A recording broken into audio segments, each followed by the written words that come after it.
Patrick Mahomes is being tied to a new $500 million football league, and it's already raising questions inside the NFL. This isn't just another side investment. The league connects to the same sports empire Mahomes has been quietly building for years. And if it takes off, Roger Goodell may have a real problem on his hands. In July 2020, the Kansas City Chiefs did something no NFL franchise had ever done before. They handed a single player a contract so large that it defied conventional understanding of athlete compensation. Patrick Mahomes signed a 10-year, $450 million extension. That, combined with the 2 remaining years on his rookie deal, pushed the total value of his agreement beyond $503 million. $500 million for one quarterback. The number was so staggering that even Mahomes himself admitted he had not thought a deal of that magnitude was possible. "I certainly wasn't thinking 10 years. I didn't even know NFL contracts did that," Mahomes said after the signing. The deal locked him into Kansas City through 2031. It included a no-trade clause, and the structure was designed to keep Mahomes in a Chiefs uniform for the prime years of his career and beyond. The contract included $63.1 million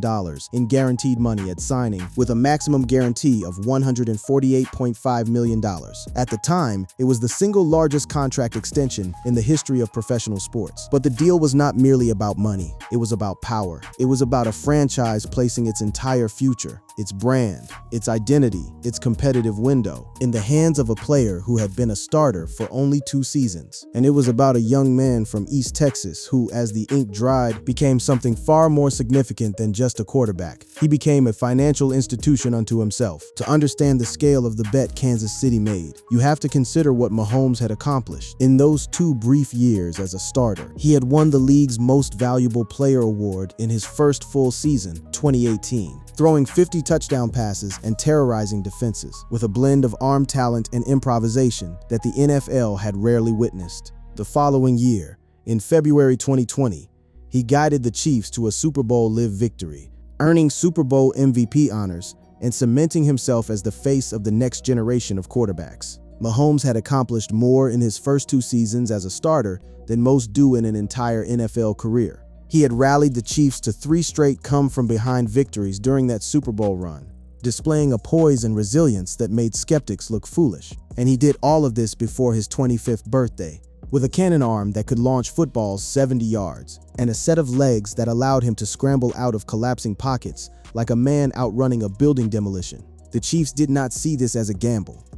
They saw it as inevitability. If you had the best player in football and you could lock him in for a decade, you did it. The money was secondary to the certainty, and so the $503 million contract was born, a figure that would soon become the foundation of something far larger than anyone, perhaps even Mahomes himself, anticipated at the time. Patrick LaVon Mahomes II was born on September 17, 1995, in Tyler, Texas.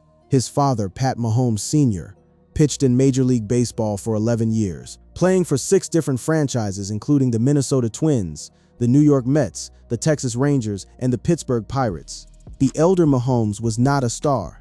He was a journeyman reliever who bounced between cities, carrying his family along for the ride. But that itinerant baseball life gave young Patrick something invaluable: an education in the economics of professional sports. The family lived in apartments and hotel rooms in whatever city Pat Sr. was playing, following the itinerant rhythm of professional baseball. Patrick grew up in clubhouses and locker rooms, watching how franchises operated, how players negotiated, how money moved through the system. His godfather was former MLB pitcher LaTroy Hawkins. He was surrounded by athletes from birth, and he absorbed the business of sports like a second language, long before he ever signed a professional contract himself. His parents divorced in 2006, when Patrick was 11. His mother, Randy Martin, raised him primarily in Tyler, where he attended White House High School. There, Mahomes was a 3-sport star in football, basketball, and baseball. He was so gifted on the diamond that the Detroit Tigers drafted him in the 37th round of the 2014 MLB draft, but he chose football instead. That decision, football over baseball, would eventually be worth $500 million. Mahomes committed to Texas Tech University, where he played under head coach Cliff Kingsbury, himself a former Texas Tech quarterback. His college career was defined by record-breaking performances, most notably 734 passing yards in a single game against Oklahoma in 2016. The Red Raiders system asked Mahomes to throw the ball constantly, sometimes 50 or 60 times in a single game. He obliged by racking up absurd statistics while developing a gunslinger's mentality. That would later become his professional identity. Despite the gaudy numbers, Mahomes was not considered a consensus first-round pick entering the 2017 NFL Draft. He was rated by Rivals.com as a 3-star recruit coming out of high school, and the air raid system at Texas Tech raised questions about whether his production would translate to the NFL's more structured offenses. There were concerns about his footwork, about his tendency to make circus throws when simpler options existed, about whether he could read defenses at the professional level. Kansas City saw what others missed. The Chiefs, under general manager Brett Veach and head coach Andy Reid, identified Mahomes as their target and traded up to the 10th overall pick to select him. They were so intent on getting their man that they employed deliberate deception during the draft process. Former Chiefs assistant GM Mike Borgonzi later revealed that the team leaked information, suggesting they were trading up for Alabama linebacker Reuben Foster, not Mahomes, in order to prevent other teams from leapfrogging them. "Yeah, we were very nervous," Borgonzi said, recalling the anxiety of that draft night. The Chiefs even hosted Foster on a pre-draft visit to sell the illusion. It worked. Mahomes fell to pick 10, and Kansas City pounced. He sat behind veteran Alex Smith for his entire rookie season, absorbing the nuances of Reid's offensive playbook and learning from one of the most cerebral coaches in NFL history. When Smith was traded to Washington in January 2018, the keys to the franchise were officially handed to Mahomes. In his first game as the starting quarterback, the Chiefs beat the division rival Los Angeles Chargers 38-28. Mahomes threw for 256 yards and 4 touchdowns with no interceptions. The following week, he threw 6 touchdown passes against the Pittsburgh Steelers. After his 5th touchdown in that game, he broke the NFL record for most touchdown passes in a quarterback's first 3 career starts. The league had never seen anything quite like this before. A young quarterback operating with the fearlessness of a backyard football player and the processing speed of a supercomputer. Mahomes would scramble left, throw across his body to the right sideline, and somehow the ball would spiral perfectly into a receiver's hands 35 yards away. He made no-look passes. He threw sidearm. He turned broken plays into touchdowns that defied physics and offended defensive coordinators. The MVP award arrived after that 2018 season, making Mahomes one of the youngest players ever to receive the honor. The Super Bowl victory followed in February 2020, with Mahomes leading the Chiefs on multiple double-digit comebacks throughout the postseason. Then came the contract, the $503 million statement of intent that told the world Kansas City had found its franchise player and had no plans of ever letting him go. What happened next exceeded even the loftiest expectations. Mahomes led the Chiefs back to the Super Bowl in February 2021, though they lost to Tom Brady's Tampa Bay Buccaneers. He returned to the big game in February 2023, this time against the Philadelphia Eagles. Against Philadelphia in Super Bowl LVI, Mahomes re-aggravated his ankle late in the second quarter. As the Chiefs went into halftime trailing by 10, most quarterbacks would have been limited by the injury. Mahomes refused to be most quarterbacks. He stayed in the game and led Kansas City to a touchdown on their first 3 drives of the second half, guiding the Chiefs to a 38-35 victory over the Eagles. He earned his 2nd Super Bowl MVP. He finished that season as the league's most valuable player and the league leader in both passing yards and passing touchdowns, becoming the first player in NFL history to achieve all 4 feats: regular season MVP, Super Bowl MVP, passing yards leader, and passing touchdowns leader in a single season. A 3rd Super Bowl ring arrived in February 2024, when the Chiefs defeated the San Francisco 49ers in overtime. At 30 years old, Mahomes was already a 3-time Super Bowl champion, 2-time MVP, and Super Bowl MVP in all 3 of those victories. He joined Tom Brady and Joe Montana as the only quarterbacks in league history to win multiple regular season and Super Bowl MVP awards. The conversation about where Mahomes ranked among the greatest ever was no longer hypothetical. It was happening in real time. But here's where the story takes a sharp turn. In December 2025, during what was already a disappointing season for the Chiefs, Mahomes tore his ACL. The injury was devastating, not only because it ended his season, but because it threatened to delay his return for the start of 2026. A sports doctor and former NFL team physician noted that there was no way for Mahomes to be 100% healthy for the start of next season. The Chiefs' run of 9 consecutive division titles came to an end that season, and for the first time in Mahomes' career, Kansas City missed the playoffs. The team was left to scramble for a backup quarterback, with names like Kenny Pickett and Derek Carr floated as potential bridge options until Mahomes could return. It was a humbling moment for a franchise that had grown accustomed to playing deep into January and February. Yet even as his knee healed, Mahomes was not sitting still. He was throwing again following the ACL injury by early 2026, and his rehabilitation was reportedly going well, with the goal remaining the same: getting back for Week 1 of the 2026 season.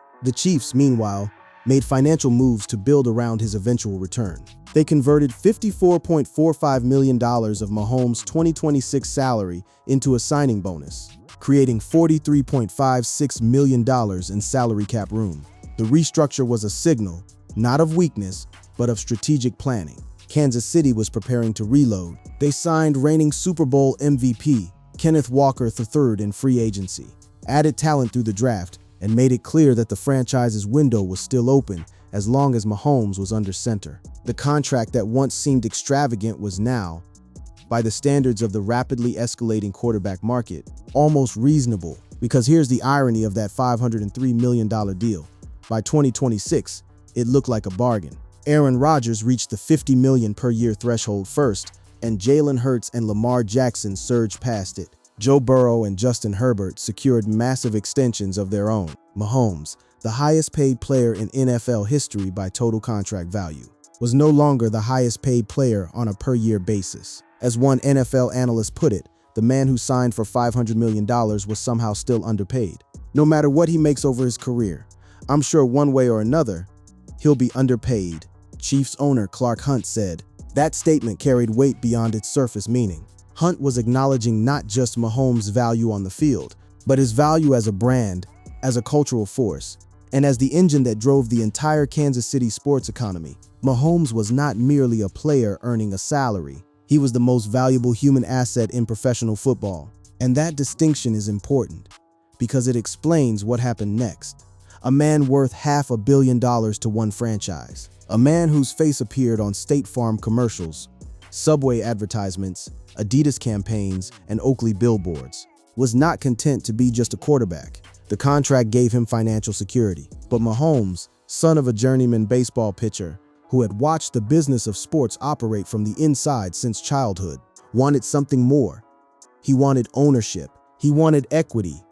He wanted a seat at the table where the decisions were made and the real wealth was generated. That ambition would lead him into an arena that had nothing to do with touchdowns and everything to do with disrupting the established order of professional sports, an arena that would eventually place him on a collision course with the most powerful figures in American athletics. The first indicator that Mahomes was thinking differently came early. While most young athletes in his position would have been content to cash their paychecks and enjoy the lifestyle that a $503 million contract affords, Mahomes was already making moves. He was studying the investment strategies of athletes who had come before him: Michael Jordan, LeBron James, Kobe Bryant, and adapting their playbooks for his own career. Kobe Bryant had a particularly significant impact on Mahomes' thinking. Bryant's $6 million investment in body armor, which eventually netted him an estimated $400 million.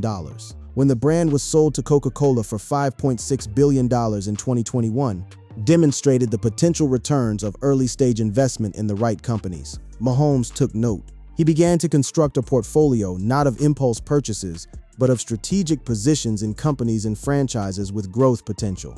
This was not a hobby. This was architecture. Every investment was a brick in a structure that Mahomes was building deliberately, with the long view of a man who understood that an NFL career, even one as spectacular as his, would eventually end. The money from football was substantial, but the money from ownership, from equity, from having a stake in the industries that would outlast his playing days, that was generational.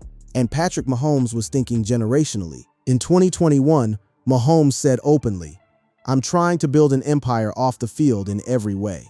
Those words would prove to be less of an aspiration and more of a mission statement. In the years that followed, His business portfolio would expand at a pace that stunned even seasoned sports business analysts. He was not dabbling.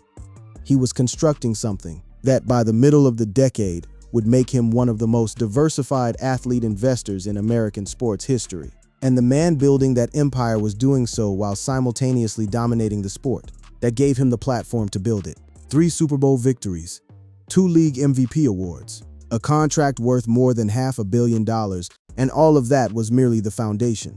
What Mahomes was constructing on top of it would eventually bring him into the orbit of the NFL's highest office, the commissioner's suite, and a set of business dynamics that neither he nor Roger Goodell could ignore. The contract was the beginning, the empire was the next chapter, and the conflict, or at least the tension, between a player mogul and the league that employed him was the inevitable consequence of what happens when a man worth $500 million decides he wants to own pieces of the sports world, not just play in it. What made Mahomes' approach distinctive was not just the amount of money he was investing. It was the philosophy behind the investments. He was not chasing short-term returns or vanity projects. He was acquiring equity in assets that would appreciate over time. Professional sports franchises, technology companies in the fitness and wellness space, and consumer brands with established market positions. The son of a baseball player understood something that many first-generation wealthy athletes miss: the difference between income and wealth. Income is a salary. It arrives on a schedule and disappears when the career ends. Wealth is ownership. It compounds. It grows in value independently of your ability to perform on a given Sunday afternoon. Mahomes grasped this distinction with a clarity that set him apart from his peers. His father's career had lasted 11 years, a respectable tenure in professional baseball, but one that illustrated the finite nature of athletic earnings. Pat Mahomes Sr. made solid money by normal standards, but he was never a star. He never signed a deal worth hundreds of millions. His son, watching from those clubhouse couches as a child, internalized a lesson. The players who got rich were rare, but the owners who got wealthy were everywhere. And Patrick Mahomes decided long before he ever set foot in Arrowhead Stadium that he would become both. So when the conversation about a $500 million rival league began circulating through the sports media ecosystem, the reaction was not one of disbelief. It was one of inevitability. Of course, Patrick Mahomes was connected to something massive outside the NFL. Of course, the man with the record-breaking contract and the 4-league ownership portfolio was involved in a venture that could reshape professional football. Of course, Roger Goodell would have opinions about it. The question was not whether Mahomes had the resources to be involved in a major football venture. That was obvious. The question was what kind of venture it was, and whether the NFL's commissioner saw it as a complement to his league's dominance, or a threat to the carefully constructed monopoly he had spent 2 decades protecting. The answers to those questions require us to look beyond the headline and into the details.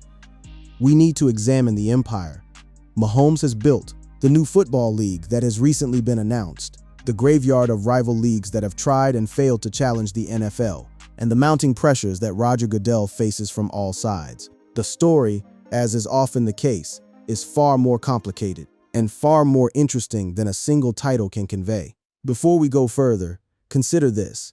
Patrick Mahomes' net worth is estimated between $90 million and $160 million as of 2026. Depending on sources and asset valuations, that number includes his NFL earnings to date, approximately $232 million in career salary through early 2026, plus his endorsement income, his investment returns, and the appreciated value of his various ownership stakes. It does not yet account for the remaining years on his contract, the future appreciation of his franchise equity positions, or the potential payoff from several early-stage technology investments. He earns approximately $65 million annually.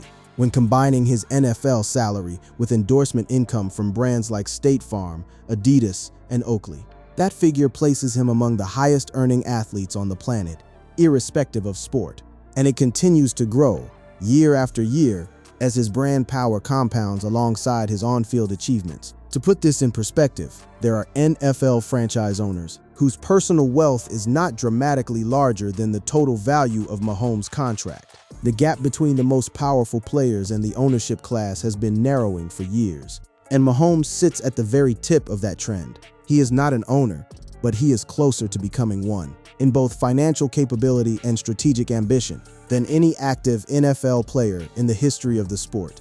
And that proximity is precisely what makes the current moment so fascinating. Because while Mahomes has been accumulating ownership stakes in franchises outside the NFL itself has been making moves that blur the line between the league and its ancillary ventures. A new football league backed by NFL money, NFL legends, and institutional investors with deep pockets has recently been announced, and the implications of that league are reverberating through the sports world in ways that touch Mahomes, Goodell, and the fundamental question of who controls professional football. The pieces of this story are scattered across press releases, investment disclosures, contract restructures, injury reports, and commissioner press conferences. Assembling them into a coherent picture requires patience and attention to detail. But the picture that emerges is one of seismic shifts in the power dynamics of the most lucrative sports league on earth.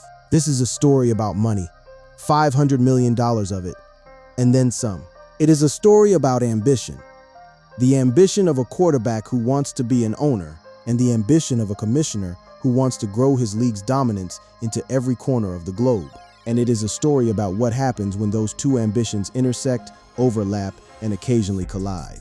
Because make no mistake, the NFL is watching Patrick Mahomes, not just on the field, where his ACL recovery is being monitored with the intensity of a military operation, but off the field, where his investment activity has placed him in conversations that were previously reserved for billionaire owners and hedge fund managers. The league sees Mahomes as its greatest asset, and simultaneously as a potential challenge to the structures that keep the ownership class firmly in control. Roger Goodell, the man tasked with managing that tension, has his own set of challenges right now. A referee lockout looms. Political pressure on the league's diversity policies is mounting. Media rights negotiations worth hundreds of billions of dollars are on the horizon, and a new football league, one backed by his own owners, is being launched with Olympic aspirations that could fundamentally alter the sport's global footprint. All of these threads converge in a moment that feels to many observers like a potential inflection point in the history of professional football. And at the center of it all stands a 30-year-old quarterback from Tyler, Texas, with a surgically repaired knee, a contract worth $500 million, and an appetite for empire building that shows no signs of diminishing. The story of Patrick Mahomes and the $500 million football league does not begin with a single press conference or a single investment. It begins with a philosophy, one that Mahomes articulated years ago and has been executing ever since. It begins with the understanding that in modern professional sports, the real power does not reside in the player's salary. It resides in the ownership stake. And it begins with a number, $503 million. That transformed a 24-year-old quarterback into a financial force, capable of influencing the trajectory of an entire industry. That number was the starting gun. Everything that followed, the investments, the ownership stakes, the new football league, and the tensions with the commissioner's office, was the race. So let us now turn to the specifics of the empire that Patrick Mahomes has built, piece by piece, franchise by franchise, dollar by dollar, because the details of that empire are what separate this story from a simple tale of an athlete making smart investments. This is a story about a man who saw the blueprint for sports moguldom and decided to execute it while still playing at the peak of his powers. The transformation from player to mogul did not happen overnight, but it happened faster than anyone expected. Within months of signing his record-breaking contract, Mahomes began deploying capital with the precision of a venture capitalist. His first targets were close to home, the professional sports teams in Kansas City, and his early moves signaled a strategic vision that went far beyond simple fan ownership. What emerged was a portfolio that touched nearly every major professional sport in America, plus Formula One racing in Europe. It was diversified by geography, by sport, and by asset type. Some investments were in established franchises with long histories. Others were in early-stage technology companies with high growth potential. All of them shared a common characteristic.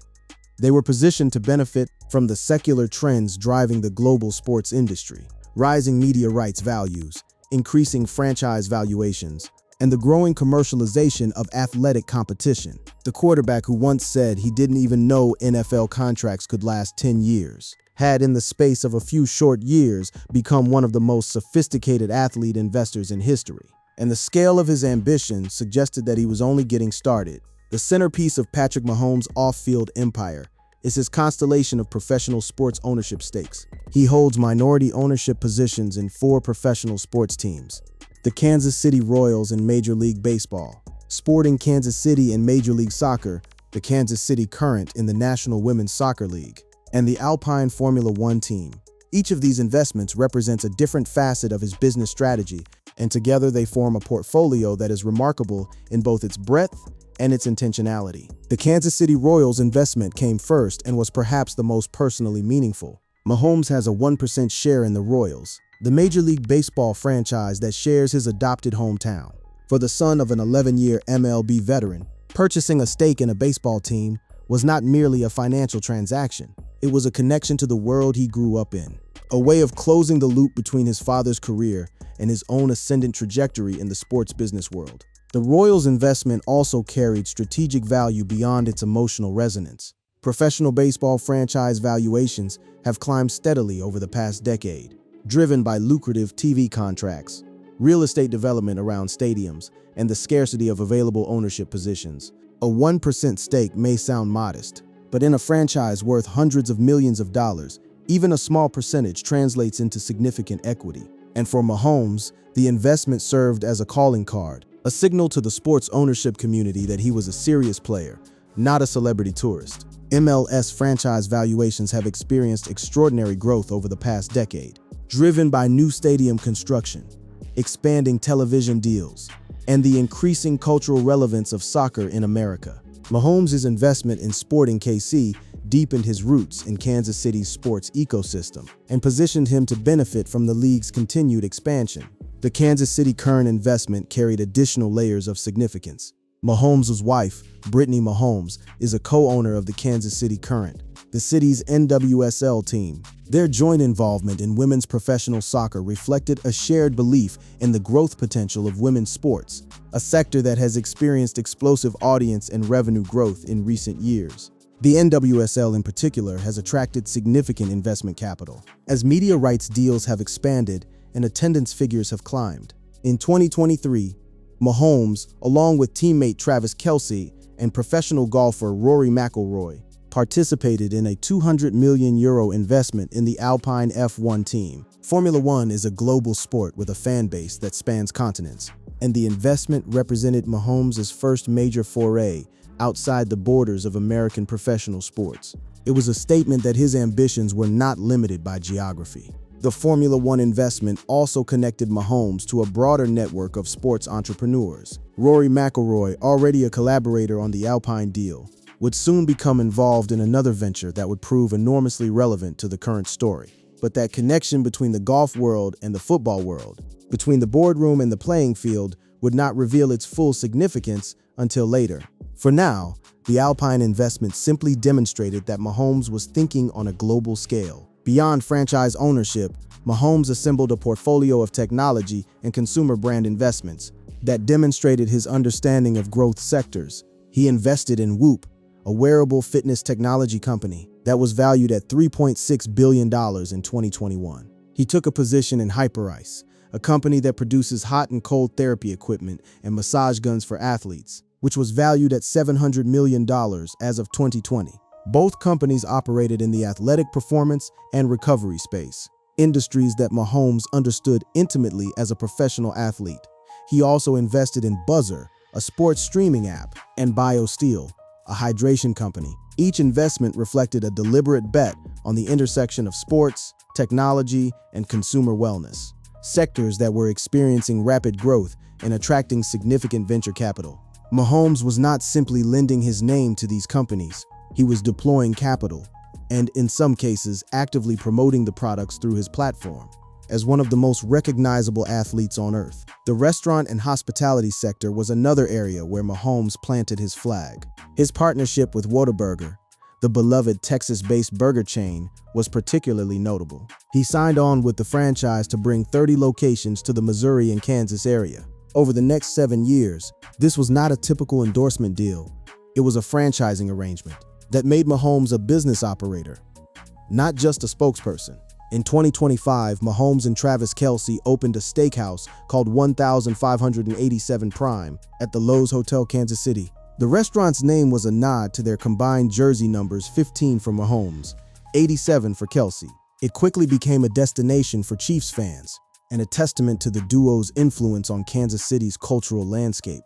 The steakhouse represented Mahomes' expansion into hospitality, a sector that offered both direct revenue and brand-building opportunities. In January 2026, Mahomes launched a golf-focused apparel line in partnership with Adidas, marking his first major commercial venture into the golf industry. The partnership strengthened his long-term endorsement relationship with the German sportswear giant, which was reportedly worth $25 million per year. Mahomes was already one of Adidas' most prominent athletes. With a signature football shoe, the Mahomes One Impact FLX, that had crossed over into lifestyle footwear, the golf line extended his brand into a new market and reinforced his positioning as a multi-sport commercial force. The endorsement portfolio itself was a masterclass in strategic brand management. Mahomes' endorsement partners included Adidas, State Farm, Subway, Oakley, DraftKings, T-Mobile, Hublot, Hugo Boss, Hy-Vee, Frito-Lay, Nestle, Procter & Gamble, and more than a dozen other companies. His annual endorsement income was estimated at $20 to $30 million,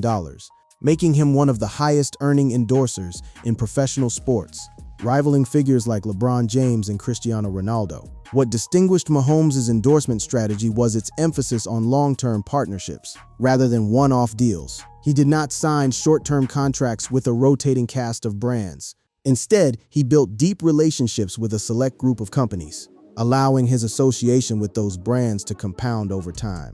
State Farm, in particular, became so closely identified with Mahomes that his presence in their commercials was practically a cultural institution, recognized by millions of Americans who might not otherwise follow professional football. Over 15 different companies signed him as an endorser, promoting a diverse range of products. The diversity of his endorsement portfolio mirrored the diversity of his investment portfolio. Both were designed to minimize risk and maximize exposure across multiple sectors. Mahomes was not putting all his eggs in one basket. He was distributing them across a carefully selected array of baskets, each chosen for its growth potential and alignment with his personal brand. The real estate dimension of Mahomes' wealth strategy was equally calculated. His primary residence, an 8-acre estate in Belton, Missouri, included a football field in his backyard for training sessions, and was situated near some of his favorite golf courses. He also owned a home in Texas valued at more than $4 million. The Kansas City property,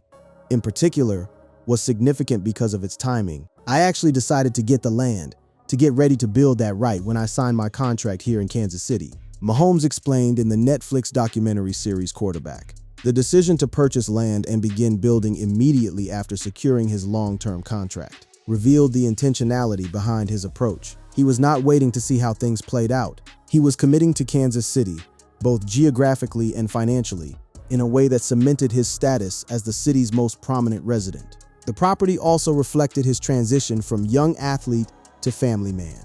He married Brittany Matthews, his high school sweetheart, in 2022. They have 3 children: Sterling, Patrick III, and Golden. The estate was designed to accommodate both the demands of an elite athlete's training regimen and the space requirements of a growing family. It was functional, luxurious, and thoroughly rooted in the community that Mahomes had chosen to call home. The automotive collection added a layer of personal indulgence to an otherwise disciplined financial picture.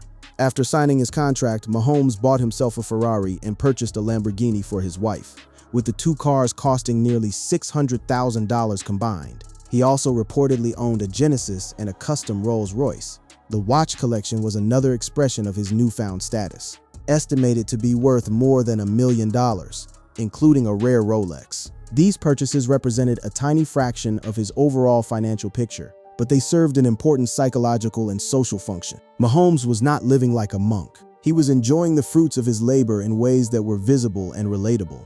The fast cars, the luxury watches, the massive sneaker collection of around 200 rare pairs.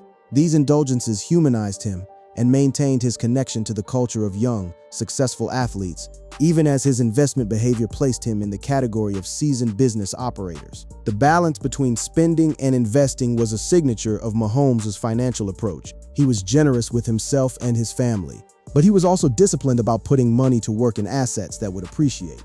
The cars and watches would depreciate, The franchise stakes and technology investments would, if the bets paid off, grow in value exponentially. Mahomes understood both sides of that equation, and he managed them with a sophistication that belied his age. The cumulative effect of all these investments, endorsements, and franchise positions was a business empire that rivaled and in some ways surpassed those built by athletes twice his age. His financial trajectory suggested a future that rivals the business empires of LeBron James and Tom Brady. Some analysts went further, projecting that Mahomes could approach billionaire status by retirement. The comparison to Brady was particularly apt, given what Brady himself would soon be doing in the world of football ventures. But the comparison to James was perhaps even more instructive. James had spent 2 decades building Spring Hill Entertainment, uninterrupted, and various other media and investment vehicles, into a combined empire worth hundreds of millions of dollars. Mahomes was attempting to replicate that kind of wealth accumulation, but on an accelerated timeline and with a starting capital base, his $503 million contract, that gave him a massive head start. The key difference between Mahomes and most athlete investors was his willingness to pursue ownership, not just endorsements. Endorsements were rental income, they paid well, but they depended on continued relevance and brand appeal. Ownership was equity. It grew in value whether or not Mahomes threw another touchdown pass. That distinction was the foundation of his entire off-field strategy, and it was the reason why his business activities were attracting attention far beyond the sports pages. Patrick Mahomes has made 10 known investments across various sectors, according to venture capital tracking databases. These included stakes in the NWSL itself, not just the Kansas City Current, but the league's broader growth, as well as positions in several technology startups. His most recent tracked investment was in the National Women's Soccer League as part of its expansion, a move that demonstrated his continued belief in the growth potential of women's professional sports. The breadth of his investment activity placed him in rarefied air among active NFL players. While other quarterbacks Josh Allen, Russell Wilson, Tom Brady before his retirement had made notable investments, none had constructed a portfolio as diversified or as strategically coherent as Mahomes. His approach was systematic.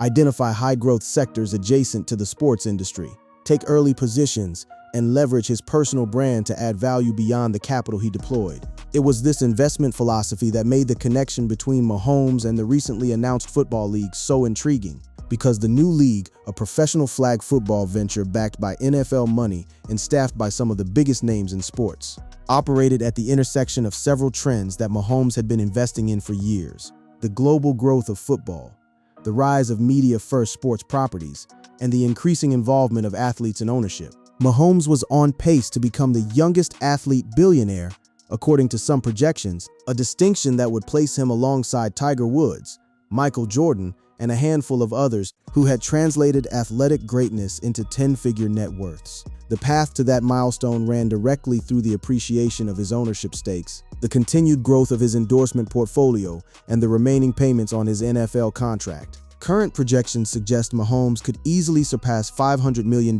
in career earnings before his contract ends in 2031. That figure includes only his direct compensation, NFL salary plus endorsements, and does not account for investment returns or the appreciated value of his franchise stakes. When those additional streams are factored in, the total picture becomes even more impressive. And it is that total picture, the combination of a historic NFL contract, a diversified investment portfolio, and a growing collection of franchise ownership positions, that has elevated Mahomes from the realm of well-paid athlete to the realm of potential industry disruptor. When a man with $500 million in cumulative earning power starts acquiring pieces of the sports world, the existing power structures take notice, including the commissioner's office. The football world had seen wealthy players before. It had seen players who invested wisely and built substantial post-career fortunes. But it had never seen an active player, a player still at or near the peak of his on-field powers, accumulate the kind of business portfolio that Mahomes had assembled. The precedent was unsettling for some within the NFL's ownership ranks, because it blurred a line that had always been clearly drawn: the line between players and owners. In the NFL's power structure, owners hold the ultimate authority. They hire and fire coaches. They negotiate media deals. They vote on rule changes, and they select the commissioner. Players, no matter how talented or wealthy, are employees. They play under contracts that the owners control. in stadiums that the owners build, under rules that the owners approve. The separation between labor and management is fundamental to the NFL's operating model. Mahomes' off-field activities did not violate any rules. NFL players are permitted to hold ownership stakes in professional sports franchises outside the NFL. And his investments in the Royals, Sporting KC, the Current, and Alpine F1 were all within the boundaries of league policy. But the accumulation of sports franchise equity by an active player, on a scale that Mahomes was pursuing, raised philosophical questions about the future of the player-owner divide. If a player could amass enough wealth and enough ownership positions, could he eventually cross the line into NFL ownership itself? That question was not merely theoretical. Mahomes himself had expressed interest in future ownership opportunities, saying he was always looking around at other sports and would jump at ownership opportunities if they arose. The main limitation was the NFL's rules, which prohibit active players from holding ownership stakes in NFL franchises. But those rules say nothing about what a player can do after retirement. And Mahomes, still only 30 years old, has decades of post-playing career ahead of him. The financial infrastructure he was building now, the franchise stakes, the brand relationships, the technology investments, would all be in place when that day came. And the wealth accumulated from his NFL contract, combined with the returns from his investment portfolio, would potentially give him the resources to pursue NFL ownership in a way that no former player had ever done before. This long-term trajectory was not lost on the league office. While Roger Goodell publicly celebrated Mahomes as the face of the NFL, the kind of generational talent that drove television ratings and sold merchandise, the privately understood implication was more complicated. Mahomes was not just a player anymore. He was an economic entity whose off-field influence was growing in ways that could eventually challenge the established hierarchy of the sport. The Adidas partnership was particularly illustrative of Mahomes' evolving role in the sports economy. His signature shoe, the Mahomes One Impact FLX, was described as the first Adidas football footwear with genuine lifestyle appeal, and Mahomes was increasingly positioned as Adidas's answer to Nike's Jordan brand. The comparison was deliberate and instructive. Just as Michael Jordan had transcended basketball to become a global brand, Mahomes was transcending football to become a multi-sport, multi-industry commercial phenomenon. The Jordan comparison carried implications that extended beyond sneaker sales. Jordan had leveraged his brand into majority ownership of an NBA franchise, the Charlotte Hornets, and eventually sold that stake for a massive profit. Mahomes was following a similar trajectory, building his brand while accumulating ownership positions, with a clear long-term ambition of becoming a franchise owner in the sport he had dominated. Every endorsement deal, every investment, every ownership stake was a piece of a larger puzzle. And the picture that was emerging of a player mogul with $500 million in contract value, a diversified portfolio of sports and tech investments, and a stated ambition to own professional franchises, was one that the NFL's ownership class was watching with a mixture of admiration and wariness. Mahomes was rewriting the rules of what it meant to be an athlete, and the league's power brokers knew it. The coffee investment may have seemed minor compared to the franchise stakes and technology bets, but it was another example of Mahomes' systematic approach to brand building. He became the second largest investor in Throne Sport Coffee in May 2024, adding a consumer beverage brand to a portfolio that already included restaurant franchises and food industry partnerships. Every investment reinforced the same narrative.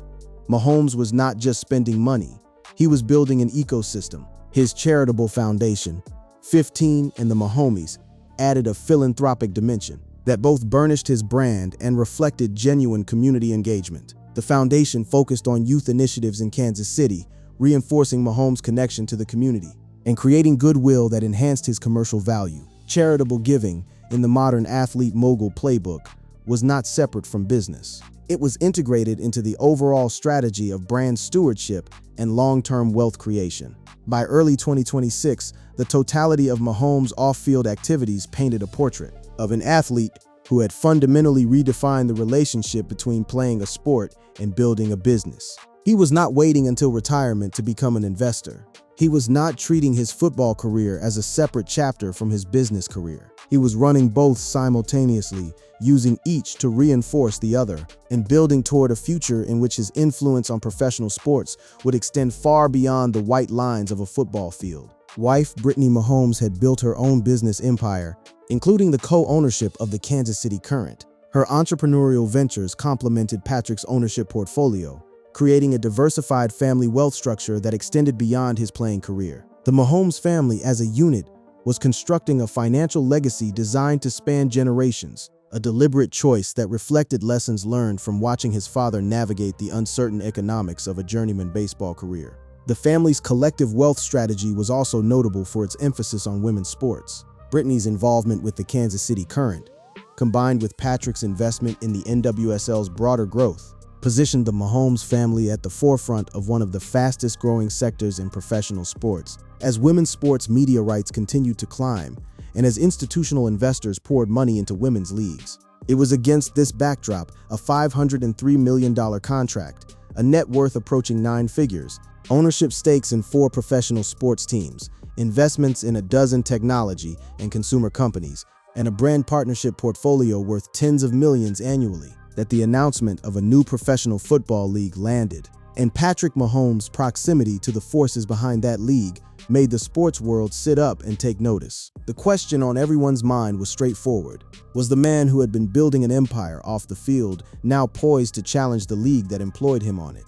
The connections between Mahomes' investment network and the investors behind the new league were impossible to ignore. The scale of the venture, backed by institutional capital, NFL ownership groups, and a roster of the most famous names in football history, was massive enough to command attention from the league's highest office.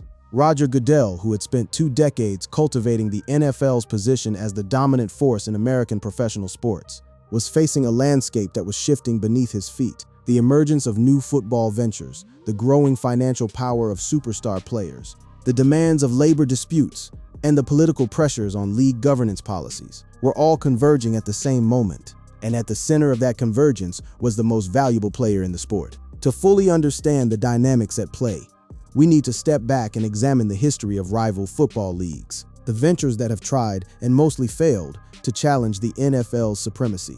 Because the story of Mahomes and the new football league cannot be separated from the long and colorful history of those who have attempted to build alternative professional football empires. The graveyard of those attempts is instructive, cautionary, and deeply relevant to the current moment. The ambition to challenge the NFL is not new. It is, in fact, one of the most persistent themes in American sports history.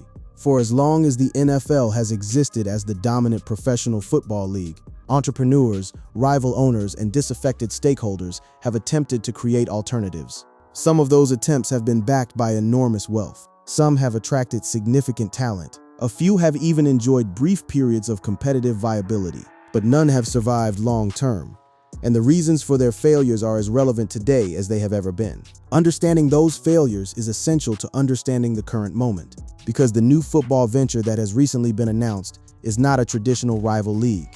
It is something different, something that draws lessons from the failures of the past, while charting a course that its architects believe can avoid the pitfalls that destroyed its predecessors. And that distinction between a rival league and a complementary venture is at the heart of the debate about what Mahomes and his fellow investors are actually building. So before we examine the new league itself, let us walk through the graveyard. The tombstones there tell a story that every investor in the current venture would do well to remember. The scale of the capital flowing into and out of Mahomes' world was staggering by any measure. Consider the math. A $503 million NFL contract, $20 to $30 million per year in endorsements, equity in professional sports franchises whose combined valuations ran into the billions, positions in technology companies worth hundreds of millions, and a personal brand capable of moving markets with a single Instagram post. This was not a football player dabbling in business. This was a business empire that happened to be attached to a football player. And empires, by their very nature, expand. They seek new territories. They test boundaries. They push against the existing order. Patrick Mahomes' empire was no different. The question was not whether it would expand further, it already was, but in which direction, and the direction it was heading, propelled by the confluence of his personal investments, his network of business relationships, and the broader trends reshaping professional football, pointed directly toward the intersection of Mahomes' ambitions and the NFL's carefully guarded monopoly on the sport. The next chapter of this story takes us to the graveyard of rival leagues, where the ghosts of the USFL, the XFL, the AAF, and the UFL wait to remind us of the perils and possibilities that come with trying to build a professional football venture in the shadow of the most powerful sports league on earth. The first serious attempt to challenge the NFL's monopoly in the modern era came in 1983, when the United States Football League launched as a spring football alternative. The USFL attracted legitimate NFL-caliber talent, including Herschel Walker, Jim Kelly, Steve Young, and Reggie White, and played 3 seasons of reasonably competitive football. The league's initial strategy was sound. Play in the spring when the NFL was in its off-season, capture the audience's football hunger during the warm months, and build a sustainable business without directly competing for attention. But the USFL's downfall was driven by one man's ambition to challenge the NFL head-on.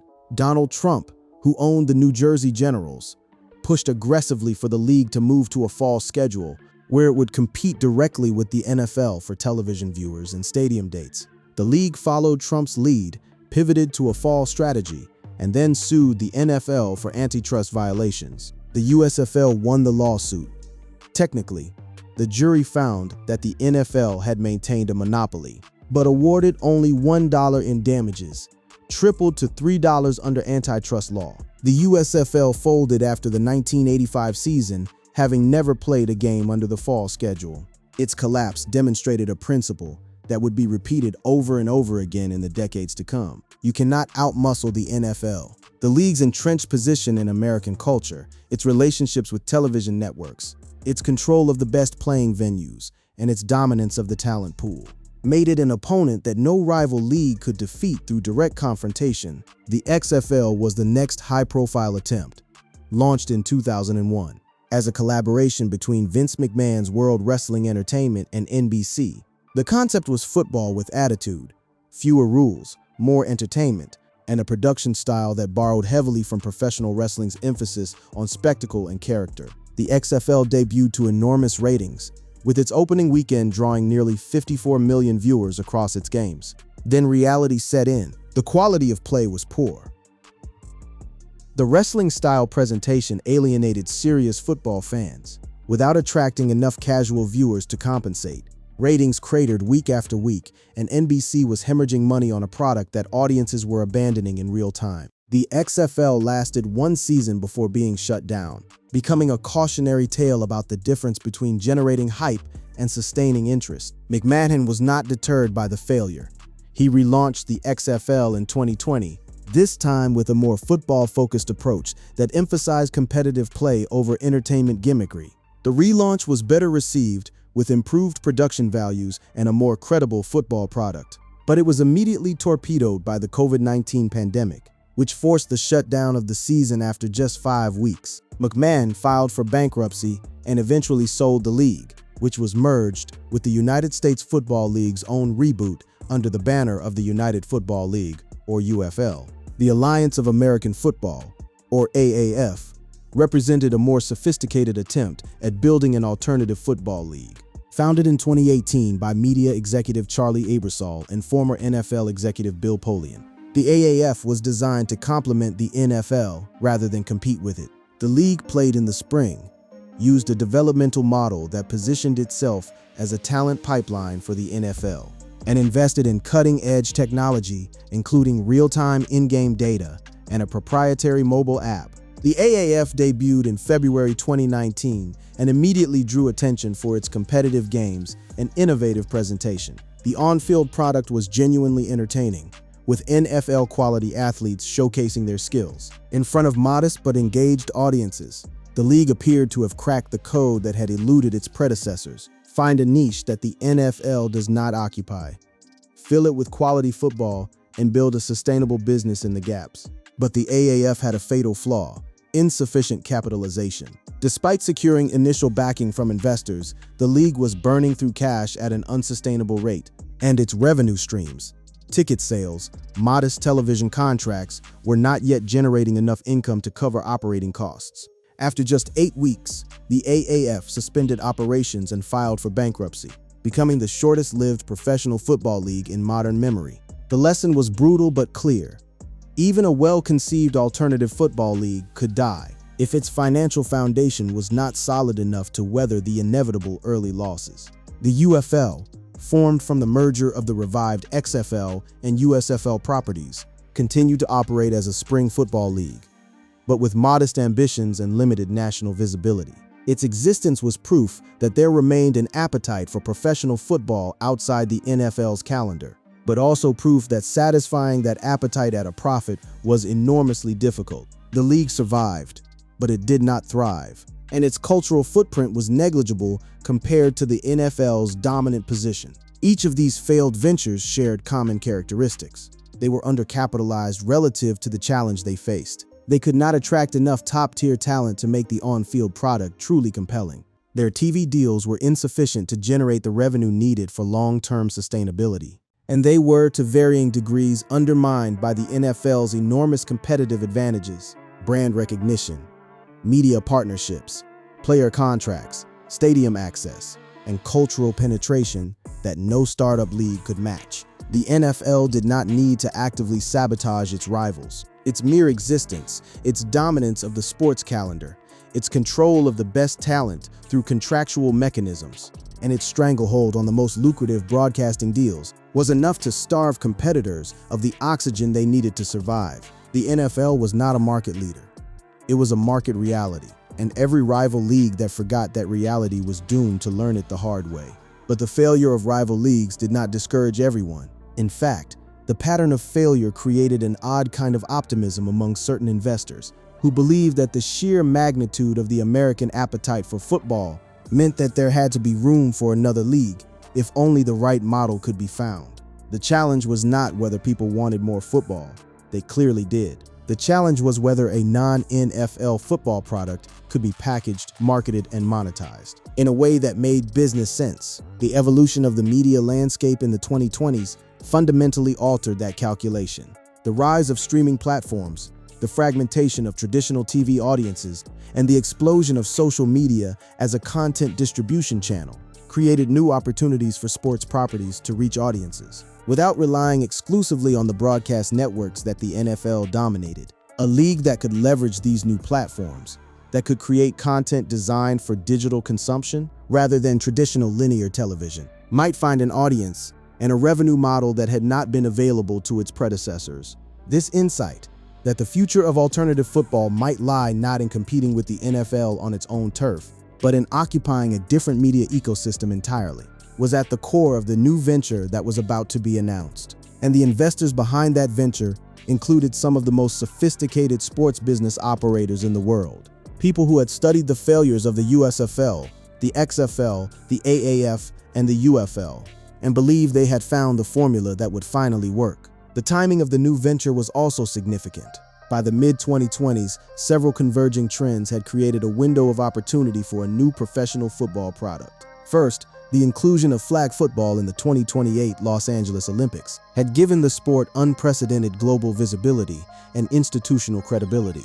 Second, the growth of women's sports had created demand for athletic competitions that served both female and male athletes. Third, the success of technology-driven sports properties like TGL, the indoor golf league created by Tiger Woods and Rory McIlroy, had demonstrated that modern sports ventures could be built around innovation and media-first business models. These trends did not go unnoticed by the NFL itself. The league, under Roger Goodell's leadership, had been investing in flag football at the grassroots level for more than 3 decades, supporting youth leagues, high school programs, and collegiate competitions. Flag football participation in the United States had grown dramatically, with the sport now offered in 39 states, and more than 100 colleges and universities sponsoring women's flag programs. The pathway from youth football to elite-level competition was being constructed, brick by brick. What was missing was the capstone, a professional league that would sit at the top of that pathway and provide the ultimate competitive destination for flag football athletes. And filling that gap required a venture that could attract the investment capital, the operational expertise, and the star power necessary to launch a credible professional sports league from scratch. That venture was about to become reality. The connection between the history of rival leagues and the new flag football venture was deeper than it appeared on the surface. Every lesson learned from the USFL, the XFL, the AAF, and the UFL was embedded in the new league's design. It would not compete directly with the NFL for talent or for calendar space.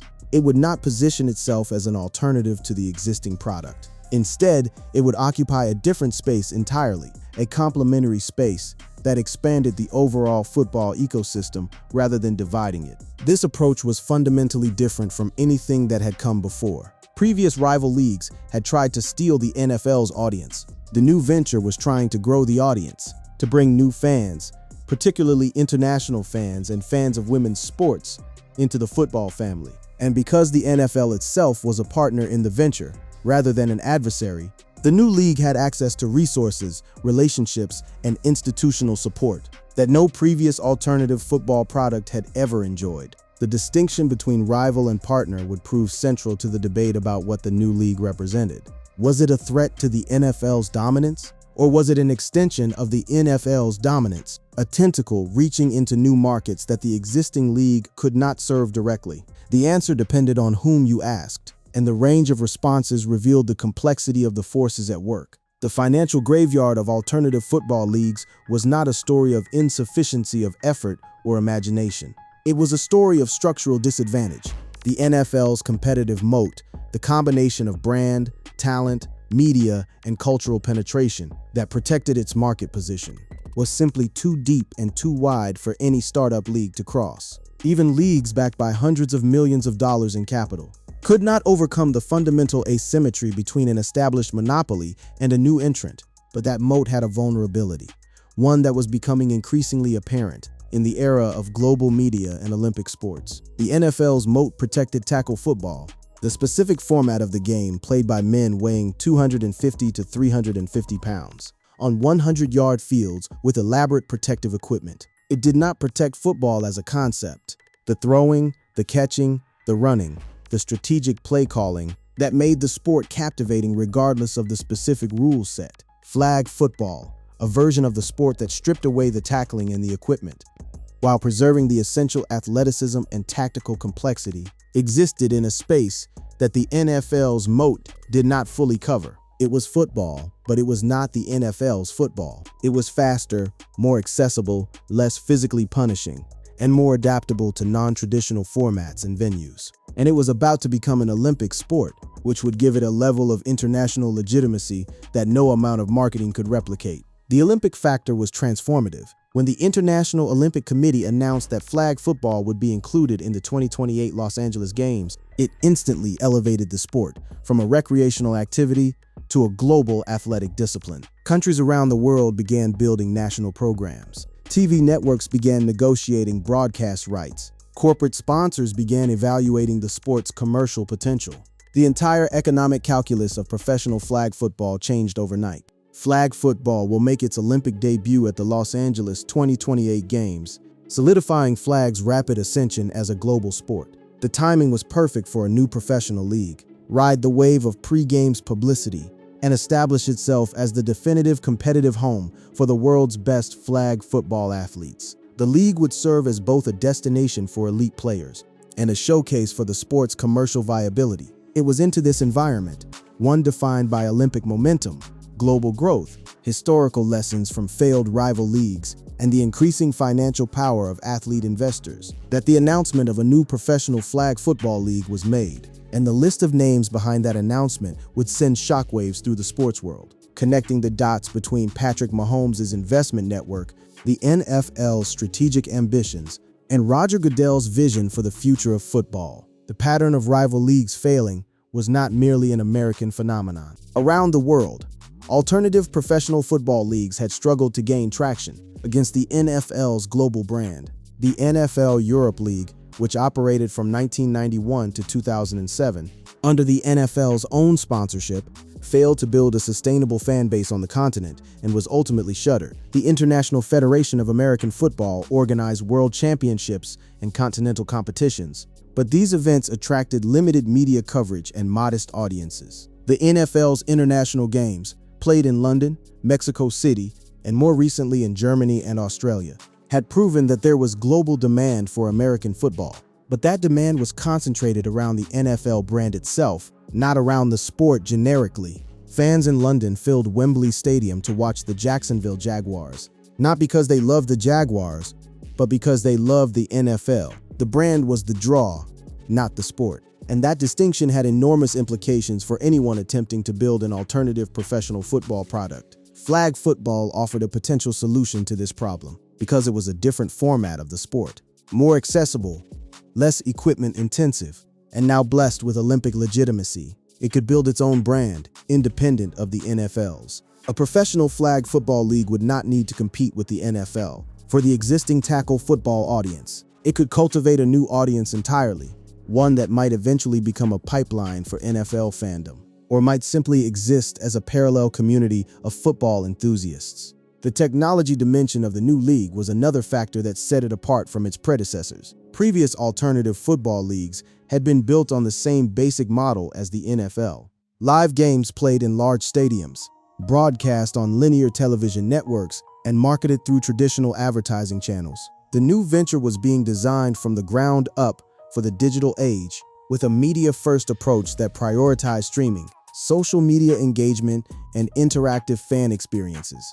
This approach reflected the influence of TMRW Sports, the company that had been selected to operate the new league. TMRW Sports was co-founded by Tiger Woods, Rory McIlroy, and media executive Mike McCarley. And its first successful venture was TGL, an indoor golf league that combined cutting-edge technology with competitive play. In a format designed for primetime television, the league's selection as the NFL's partner for flag football reflected its proven ability to build sports properties that were native to modern media consumption patterns. The choice of TMRW Sports was significant for another reason. It connected the new football league to the same network of athletes and investors that Patrick Mahomes was part of. Rory McIlroy, a co-founder of TMRW Sports, was also a co-investor with Mahomes in the Alpine F1 team. Tiger Woods and Mahomes moved in overlapping social and business circles. The lines between the new football league and Mahomes' existing investment network were not coincidental. They were expressions of a shared vision for the future of professional sports. The history of rival leagues also offered a counterintuitive lesson. The NFL's dominance was not necessarily permanent. Every monopoly in the history of American commerce had eventually faced a credible challenger, and the forces that had protected the NFL's position, exclusive broadcast deals, control of the talent pool, cultural inertia, were all subject to disruption in a rapidly changing media environment. The TV deals that formed the backbone of the NFL's revenue model were, despite their staggering value, based on a distribution technology, linear broadcast television, that was losing ground to streaming and digital platforms every year. The NFL's existing media package, signed in 2021, spanned 11 years and was valued at $111 billion. But the league was already weighing an early restart of those negotiations, suggesting that even the NFL recognized the need to adapt to the shifting media landscape. A new football venture that was built natively for streaming and digital distribution, that did not need linear TV at all, could potentially reach audiences that the NFL's broadcast model was leaving behind. Young viewers, international audiences, and fans who consumed sports primarily through social media and short-form video represented an enormous untapped market. The new flag football league was designed to capture exactly those audiences, using exactly those platforms. The cultural dimension was equally important. The NFL's brand, while enormously powerful, carried baggage that limited its appeal in certain markets and demographics. Concerns about player safety, the physical toll of tackle football, and the sport's association with brain injuries had dampened enthusiasm among some parents, who were increasingly steering their children toward non-contact sports. Flag football, which eliminated the tackling that caused the most serious injuries, addressed those concerns directly. Participation in flag football was growing at rates that far exceeded growth in traditional tackle football. Youth leagues were expanding. High school programs were multiplying, and the inclusion of flag football in the Olympics meant that for the first time, elite athletes could pursue football careers without the physical risks associated with the tackle version of the sport. For women in particular, flag football offered a pathway to professional competition that tackle football had never provided. These demographic and cultural trends created the foundation for a football product that could coexist with the NFL rather than competing with it. The new flag football league was positioned to serve audiences and athletes that the NFL was structurally unable to serve, and in doing so to expand the overall football market in ways that would ultimately benefit the NFL as well. It was a virtuous circle, at least in theory, and the investors behind the league were betting that the theory would hold up in practice. The most important lesson from the graveyard of rival leagues was about capitalization. Every previous attempt to build an alternative professional football league had failed, at least in part because of insufficient funding. The USFL ran out of money. The XFL was undercapitalized for its ambitions. The AAF collapsed after 8 weeks because it could not cover its operating costs. Financial sustainability required not just initial investment, while building audience, revenue, and brand equity.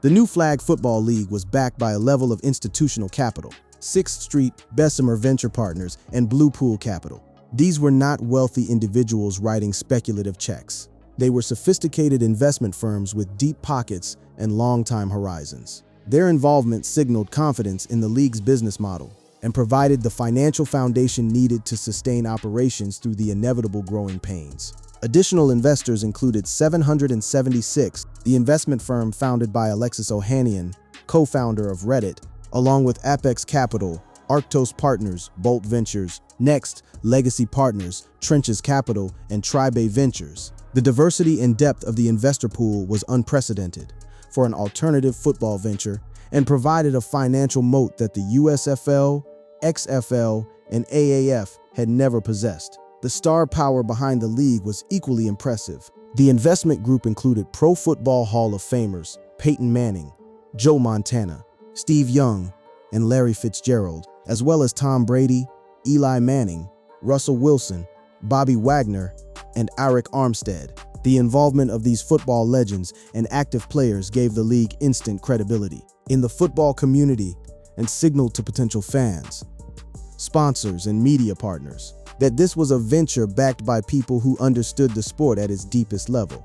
Beyond football, the investor group included Billie Jean King, Serena Williams, Alex Morgan, and Ilana Kloss, icons of women's sports, whose involvement underscored the league's commitment to featuring both women's and men's competitions. Their presence sent a powerful message about the league's values and its target audience, and it aligned the venture with the broader cultural momentum behind women's athletic competition. The combination of institutional capital, football legends, women's sports icons, and technology-forward operational partners created a foundation that was qualitatively different from anything that had come before. In the alternative football space, this was not a vanity project. It was not a speculative gamble by a wealthy individual with more money than sense. It was a carefully constructed business venture backed by some of the most sophisticated investors and operators in the global sports industry. The NFL's own involvement, through its 32 equity investment vehicle, was perhaps the most significant factor distinguishing this venture from previous alternative football leagues. NFL clubs authorized 32 equity to approve an investment of up to $32 million to support the launch and operation of the Professional Flag Football League. This meant that the NFL's own owners were backing the league, providing both capital and institutional credibility. This arrangement was without precedent. Every previous rival league had faced the NFL as an adversary. The new Flag Football League had the NFL as a partner. That partnership fundamentally altered the competitive dynamics. Instead of fighting the NFL for talent, attention, and revenue, the new league was positioned to leverage the NFL's brand, relationships, and institutional resources. It was the difference between swimming against the current and swimming with it. Troy Vincent Sr., NFL Executive Vice President of Football Operations, framed the venture in expansive terms, describing it as the completion of a pathway that allowed elite athletes to compete at every level of the game. The language was deliberately inclusive, positioning the Flag Football League not as a rival to the NFL, but as a complement, the final piece in an ecosystem that spanned youth leagues, high school programs, college competitions, professional play, and Olympic glory. But the characterization of the new league as a mere complement to the NFL was not universally accepted. Some observers noted that any professional football product, even one playing a different format of the game, had the potential to divert attention, investment, and fan engagement away from the NFL. A successful professional flag football league could attract sponsors who might otherwise have invested in NFL partnerships. It could create media content that competed for the same eyeballs that the NFL coveted.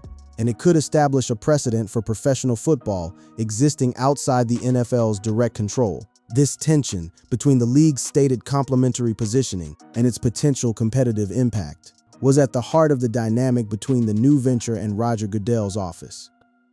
Goodell, as commissioner, was responsible for protecting the NFL's interests. Those interests included maximizing the league's revenue, maintaining its cultural dominance, and ensuring that no rival venture siphoned value from the NFL brand. A flag football league backed by NFL owners and NFL legends might serve those interests by expanding the overall football market, or it might undermine them by creating a parallel competitive ecosystem that diluted the NFL's monopoly position. The answer depended on execution, and execution was still in the future. The league's launch timeline was expected to align with the run-up to the 2028 Los Angeles Olympics, giving the organizers roughly 2 years to build out the league's structure, operations, and media partnerships. In the meantime, the investment capital would continue to flow, the investor relationships would deepen, and the debate about whether the league represented an opportunity or a threat would continue to intensify. Tom Brady's involvement deserved particular attention, given his unique position in football history and his increasingly prominent role as a sports mogul. Brady, a 7-time Super Bowl champion, endorsed the venture publicly, calling flag football's rapid rise incredible, and noting that the extensive list of current and former players supporting the league showed how strongly athletes believe in its future. Brady's words carried weight. He was the most decorated player in NFL history, a media personality and an investor whose post-playing career was increasingly focused on sports business ventures. The parallels between Brady and Mahomes were obvious and instructive. Both were quarterbacks who had achieved the highest levels of on-field success. Both had used their platform and wealth to build business empires that extended far beyond football, and both were now associated directly or indirectly with a football venture that existed outside the NFL's traditional boundaries. The torch was being passed, not just on the field, but in the boardroom. The involvement of so many high-profile athletes, Manning, Montana, Young, Fitzgerald, Wilson, Wagner, and others, created a dynamic that the NFL had to navigate carefully. These were not outsiders trying to disrupt the league. They were insiders, men who had built the NFL's brand through their on-field performances, who were now investing in a venture that operated adjacent to the league's core business. The distinction between partner and competitor had never been more blurred. The commercial infrastructure being assembled around the league was another indicator of its seriousness. The NFL and TMRW Sports were already in conversations with potential media and sponsorship partners as interest in the league grew. With roughly 20 million flag football participants worldwide, the addressable market for the league's content was significant and global, a characteristic that differentiated it from the USFL, XFL, and other leagues that had relied primarily on American audiences. The global dimension was crucial. The NFL had been expanding internationally for years, playing regular season games in London, Munich, Sao Paulo, and Mexico City. Goodell had confirmed that the NFL planned to return to Mexico City in 2026 and was aiming to play 8 international games that year. But the NFL's international expansion was limited by logistical constraints. You could not play an entire league schedule across multiple continents. And by the format of tackle football, which required massive infrastructure and specialized equipment, flag football had none of those limitations. It could be played on smaller fields, required minimal equipment, and was adaptable to a wide variety of venues and formats. A professional flag football league with global ambitions could establish franchises or events in markets that the NFL could never serve directly, creating a worldwide football ecosystem that fed attention and fandom back to the NFL's core product. The logic was elegant, and it was backed by numbers that made the investment case compelling. On March 30, 2026, the NFL announced that it was partnering with TMRW Sports to develop and operate a professional flag football league for women and men. The announcement sent ripples through the sports world, not because the concept was surprising. Discussions about a professional flag football league had been circulating for months, but because the scale, the investor roster, and the institutional backing were far more impressive than most observers had anticipated. TMRW Sports was chosen following a competitive evaluation process that generated strong interest from multiple potential operators. The bid process had been rigorous, with roughly a dozen groups competing for the opportunity to operate the league.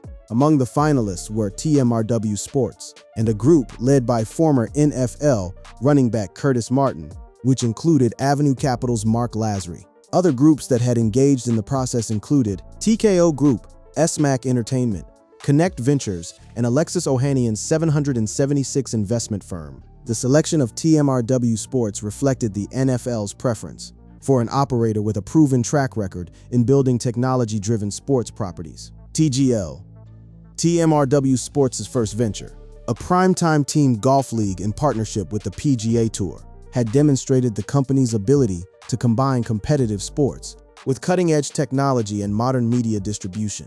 The NFL wanted a partner that could bring the same innovative approach to flag football, and TMRW Sports fit the bill.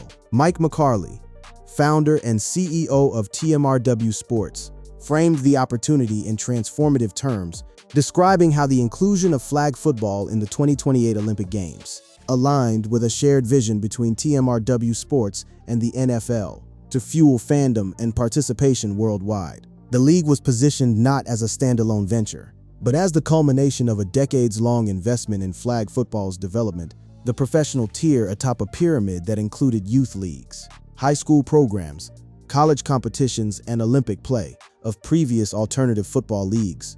Rather than rushing to market with an underfunded product, the NFL and TMRW Sports committed to a deliberate development timeline. The league's launch was expected to align with the run-up to the 2028 Los Angeles Olympics, giving organizers approximately 2 years to build out the league's infrastructure, secure media deals, sign athletes, and generate pre-launch interest. That 2-year runway was critical.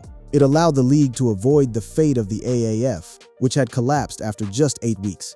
The Flag Football League would enter the market with the tailwind of Olympic attention, a pre-built audience of millions of flag football participants, and the institutional backing of the most powerful sports league in the world. The runway was long enough to survive early turbulence, and the tailwind was strong enough to generate real momentum. The investor structure was designed to maximize both capital availability and credibility. The NFL's 32 equity vehicle provided the institutional foundation, while the athlete investors and institutional firms added depth and diversity. The result was an investor base that was resistant to the kind of liquidity crises that had destroyed previous alternative football leagues, but institutions and icons who were committed to the long-term vision. TMRW Sports had a long list of backers from across sports, including Atlanta Falcons owner Arthur Blank, Minnesota Vikings owner Mark Wilf, and Washington Commanders minority owner David Blitzer. The involvement of NFL owners in TMRW Sports' cap table created an additional layer of alignment between the Flag Football League and the NFL itself. These were not outsiders investing in a rival venture. They were insiders investing in an extension of the football ecosystem they already controlled. Current and former NFL players on TMRW Sports' cap table included Josh Allen, Larry Fitzgerald, and Tony Romo. The mix of active players and retired legends further reinforced the league's connection to the NFL's talent community and the breadth of the athlete investor group, spanning multiple generations of football greatness, suggested that the league had the support of the football community at its deepest level. The women's sports dimension of the league was both a commercial strategy and a value statement. The league was designed to feature both women's and men's competitions, creating a professional pathway for female flag football athletes that had never existed before. This was significant not only for the athletes themselves, but for the league's commercial positioning. Women's sports audiences were growing faster than men's sports audiences in many markets, and a league that served both genders could capture a broader and more diverse fan base. Troy Vincent Sr. specifically highlighted the importance for girls and young women, saying this was especially meaningful for girls and young women who are helping drive the sport's growth worldwide and who can now see their dreams in this game extend all the way to the professional level. This statement was not merely aspirational. It reflected the demographic reality of flag football's growth. Female participation in flag football had been outpacing male participation in many regions, and the inclusion of women's flag football in the Olympics had accelerated that trend. The involvement of Billie Jean King, Serena Williams, and Alex Morgan as investors reinforced the league's commitment to women's athletics and gave it access to the networks and audiences that these iconic athletes had cultivated over their careers. designed to signal to female athletes, fans, and sponsors that the league was serious about its commitment to gender equity in professional sports. Roger Goodell's perspective on the flag football league was multifaceted and sometimes seemingly contradictory. As commissioner, Goodell had been a vocal advocate for expanding the global footprint of football in all its forms. He had overseen the NFL's International Games program, pushed for the inclusion of flag football in the Olympics, and publicly supported grassroots flag football development. The launch of a professional flag football league was, in many ways, the logical culmination of policies he had championed for years. But Goodell's primary responsibility was to the NFL's 32 franchise owners, whose collective investment in the league exceeded tens of billions of dollars. Any venture that threatened the NFL's market position, even indirectly, was a potential concern. And a professional flag football league, no matter how carefully positioned as complementary, represented a new competitive entity in the sports marketplace that could attract investment capital, media attention, and consumer spending that might otherwise have flowed to the NFL. The tension between these two imperatives, growing the overall football market versus protecting the NFL's dominant position within it, was the defining challenge of Goodell's leadership in this era. Every decision he made regarding the Flag Football League, the International Games program, and the league's media strategy had to balance these competing considerations. It was a high-wire act, and the margin for error was slim. Goodell's leadership style had always been characterized by a combination of expansionist ambition and institutional protectiveness. He made his highest priority protecting the shield, a reference to safeguarding the integrity and brand value of the NFL, as represented by the league's iconic shield logo. Every initiative he pursued, from the personal conduct policy to the International Games program, was filtered through the lens of whether it strengthened or weakened the shield. Goodell was born into a prominent New York family. His father served in both the U.S. House of Representatives and the U.S. Senate. He grew up in an environment where institutional power, political strategy, and organizational management were dinner table conversations. He brought that background to the NFL, where he had spent his entire professional career, starting as an administrative intern at the league's headquarters in 1982, and rising through the ranks to become commissioner in 2006. In his executive position, Goodell played an integral role in most of the league's major business decisions, including stadium development, league expansion, and realignment, and the NFL's numerous lucrative television deals. He was not an outsider who had been brought in to manage the league. He was a product of the NFL's own system, steeped in its culture, its values, and its institutional memory. That background made him both a skilled navigator of the league's internal politics and a fierce defender of its market position.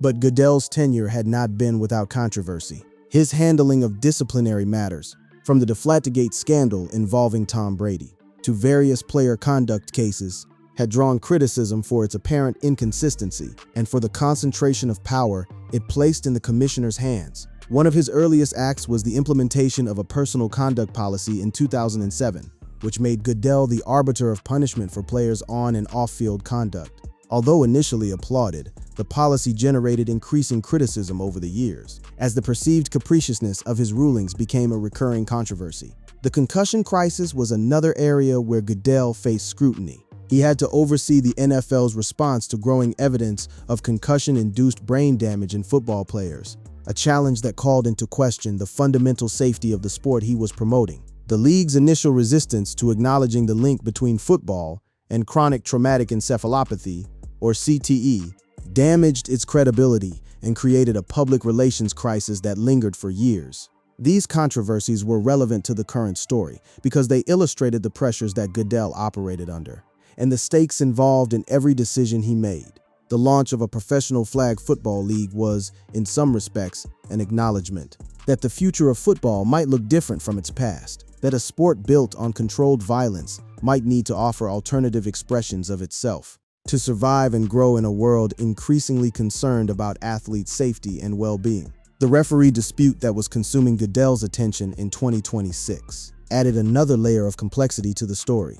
Negotiations between the NFL and its referees had not progressed as hoped, with reports indicating the sides remained very far apart on a new collective bargaining agreement. The dispute raised the specter of a referee lockout, a scenario that had occurred once before in 2012, with disastrous consequences for the league's on-field product. Goodell addressed the situation publicly, saying on the Pat McAfee show that the number one thing is we definitely want an agreement with the officials, and that the league was not itching for a lockout. But his statements also indicated that the league was preparing contingency plans. New rule changes were approved that expanded instant replay to help replacement officials, a move that many observers interpreted as the clearest sign yet that the league was bracing for a work stoppage. The last time the NFL used replacement officials, in 2012, the experiment ended 3 weeks into the regular season after a Monday Night Football game, in which a replacement official incorrectly ruled a touchdown that decided the outcome of the game. The incident was one of the most embarrassing moments in modern NFL history and demonstrated the impossibility of maintaining the league's product quality without its trained professional referees. Goodell knew this history intimately, and the prospect of repeating it was a genuine threat to the shield he had sworn to protect. The political dimension of Goodell's challenges was equally pressing.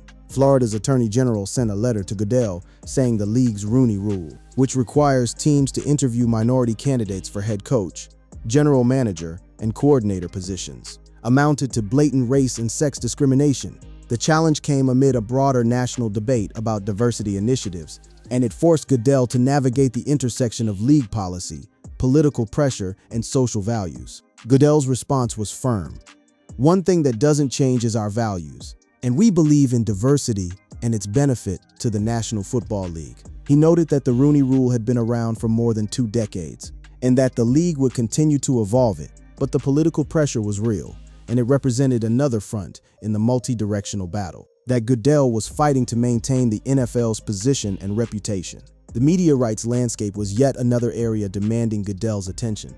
The NFL was weighing an early restart to its media rights talks as soon as 2026. The existing media package, valued at $111 billion over 11 years, was the foundation of the league's economic model, renegotiating those deals in a rapidly evolving media environment, one characterized by the rise of streaming platforms, the decline of traditional cable television, and the increasing global demand for live sports content, was a task of enormous complexity and consequence. Against this backdrop of referee disputes, political challenges, media negotiations, and the launch of a new football league, Goodell's plate was as full as it had ever been. The commissioner, who had once described his job as protecting the shield, was now protecting it on more fronts simultaneously than at any point in his 2-decade tenure. And the emergence of a professional flag football league, even one that the NFL had helped create, added another variable to an already complex equation. The league's expansion ambitions added further complexity. Goodell had made it clear that owners wanted to add an 18th regular season game as soon as possible, a move that would generate additional revenue, but also extend the physical demands on players. The NFL planned to play in Australia for the long term, signaling that international expansion was not a temporary experiment, but a permanent strategic direction. And the push for flag football in the Olympics represented an attempt to globalize the sport in a way that could fundamentally alter its economic landscape. Each of these initiatives was a bet on the durability of football's appeal, on the continued growth of the sports media market, on the willingness of fans worldwide to embrace new formats and new competitive structures. And each bet carried risk, not just for the specific venture in question, but for the NFL's overall brand and market position. Goodell was managing a portfolio of bets, not a single gamble, and the interdependencies between them made the task exponentially more challenging. The question of whether Goodell was furious about any particular development was, of course, a matter of interpretation. Goodell was a political animal, a man who had learned from his father's career in the U.S. Congress how to navigate institutional politics with a combination of strategic patience and calculated aggression. He did not express fury publicly.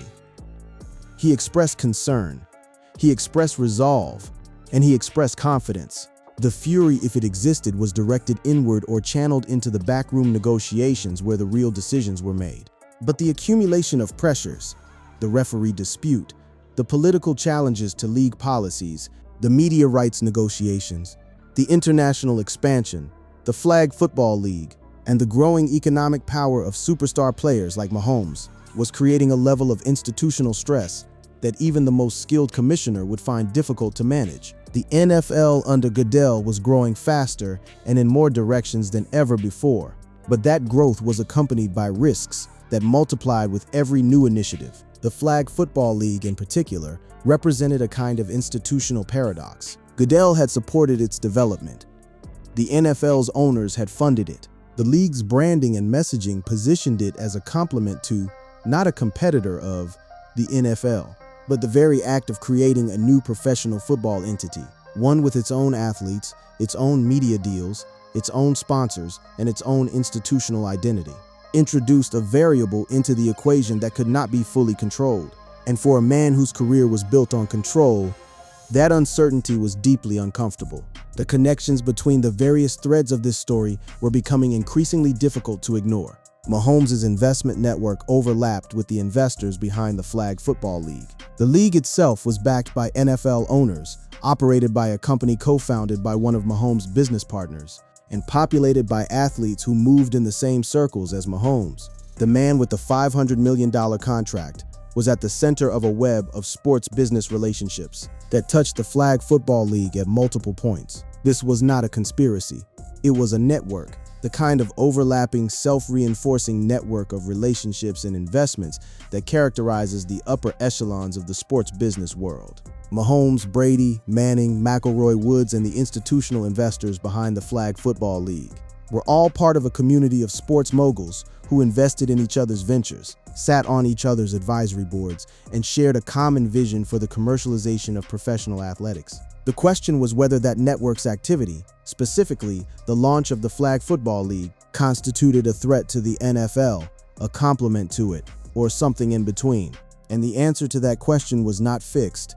It would evolve over time, shaped by the league's performance, the media landscape's evolution, and the decisions made by Goodell and the NFL's ownership class in response to the changing dynamics of the sports marketplace. One of the most revealing aspects of the current situation was Goodell's own rhetoric.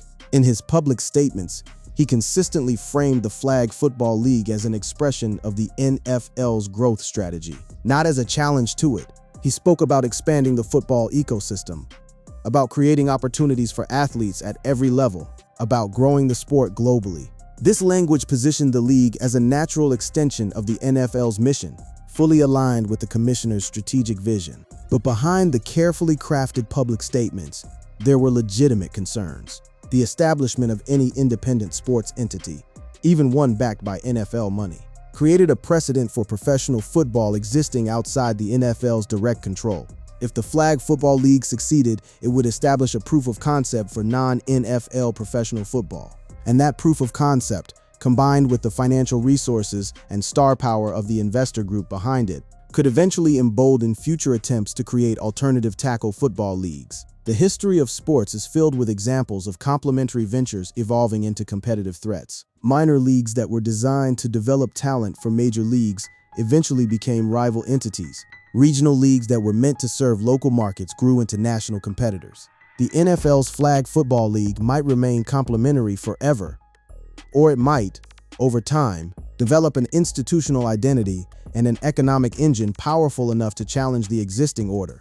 Goodell had to plan for both possibilities simultaneously. The spring of 2026 was thus a period of extraordinary tension and complexity in the world of professional football. On one front, the NFL was preparing for a season that might begin without its regular referees, a scenario that threatened the integrity of the on-field product. On another front, the league was navigating political pressure on its diversity policies. On yet another front, it was launching an entirely new professional football league, one backed by its own owners and populated by its own legends. And looming over all of it was the figure of Patrick Mahomes, the man with the $500 million contract, the four-league ownership portfolio, the endorsement empire, and the ACL that was still healing. Mahomes was not orchestrating these events. He was not pulling strings from behind a curtain, but his presence, his financial power, his brand influence, his network of business relationships, was a gravitational force that shaped the trajectory of every development in the professional football landscape. The convergence of these forces, Mahomes' empire, the Flag Football League, Goodell's challenges, created a narrative that was almost too convenient in its drama. A superstar quarterback building a business empire, that rivaled some NFL owners. A new football league backed by hundreds of millions in institutional capital.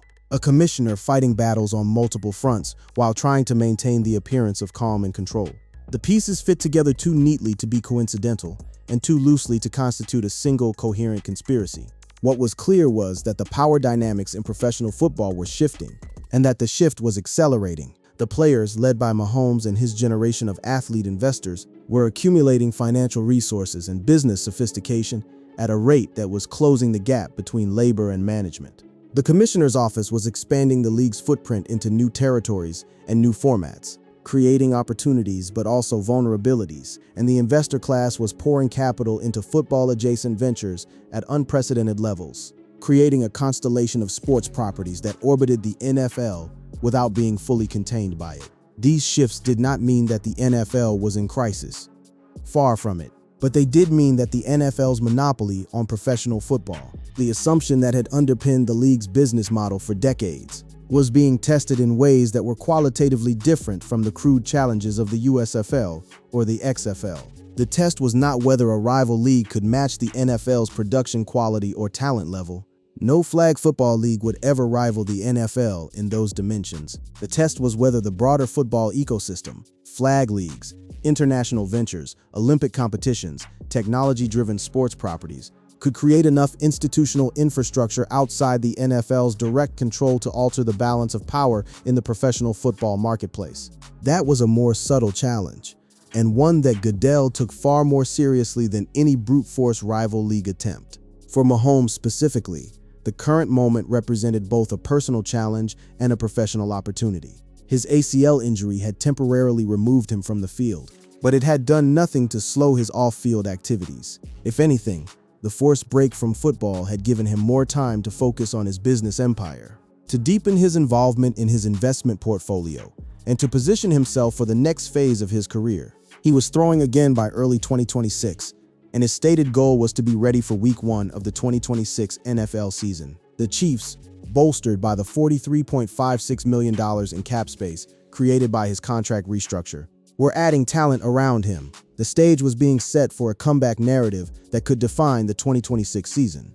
The return of the NFL's biggest star, on a team rebuilt for another championship run, in a league that was simultaneously expanding its boundaries and confronting its internal contradictions. But the comeback was only part of the story. The other part, the part that would play out over years and decades rather than a single season, was the continued expansion of Mahomes' business empire and the continued evolution of the professional football landscape. The Flag Football League, the media rights negotiations, the international expansion, the growing financial power of elite athletes. These were the forces that would shape the long-term future of the sport, and Mahomes was positioned at the intersection of all of them. The NFL's decision to partner with TMRW Sports also reflected a broader strategic calculation about the future of sports media.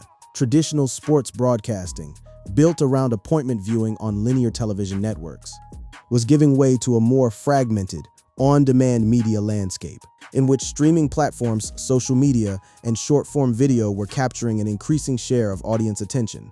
The NFL, despite its massive television deals, was not immune to these trends. A flag football league designed from the ground up for digital media consumption could serve as a laboratory for the NFL, a testing ground for new production techniques, distribution strategies, and fan engagement models that could eventually be applied to the NFL's own broadcasts. The league's partnership with TMRW Sports, a company that had already demonstrated its ability to create technology-forward sports properties, was an acknowledgement that innovation in sports media was no longer optional, it was essential. This media innovation dimension connected directly to Mahomes' own brand strategy.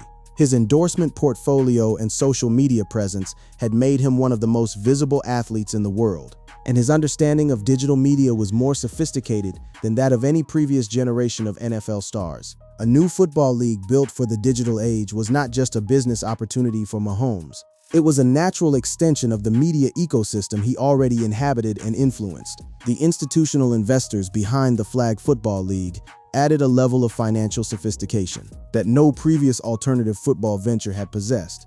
Bessemer Venture Partners, one of the oldest venture capital firms in the country, brought a track record of identifying and nurturing high-growth businesses, and had conducted extensive due diligence before committing capital to the Flag Football League, and had been judged worthy of investment. That signal, more than any press release or celebrity endorsement, was what gave the venture its credibility. The financial infrastructure supporting the league was thus fundamentally different from anything that had come before in the alternative football space.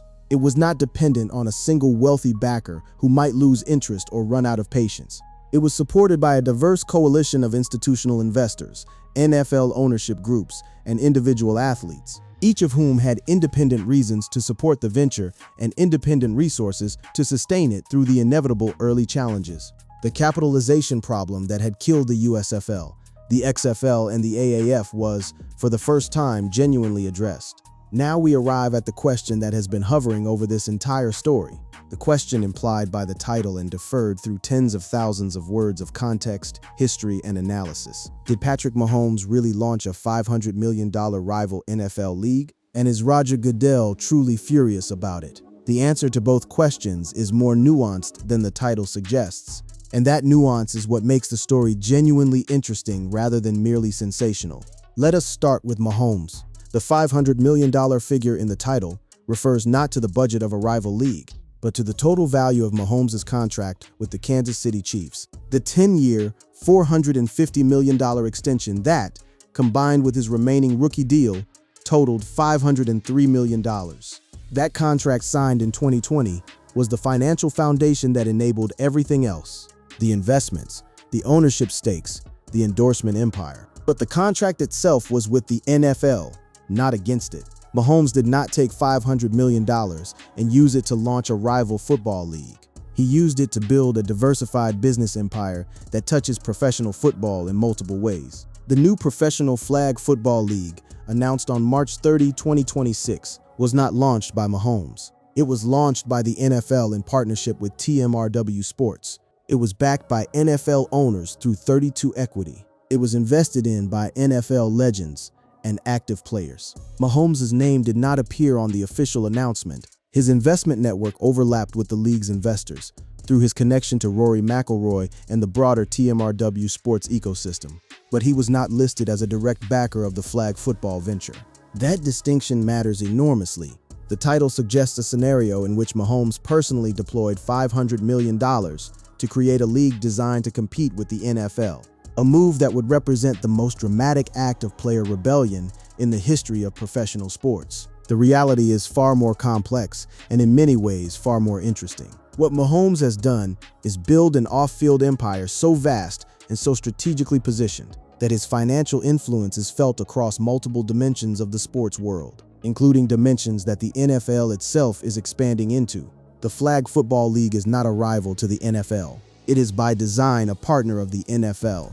Backed by NFL money, endorsed by NFL legends, and positioned to grow the overall football market rather than steal from the existing one. But the very existence of a professional football entity outside the NFL's traditional tackle football model represents a form of disruption, however subtle. It creates new competitive dynamics, new revenue streams, and new power centers that did not exist before.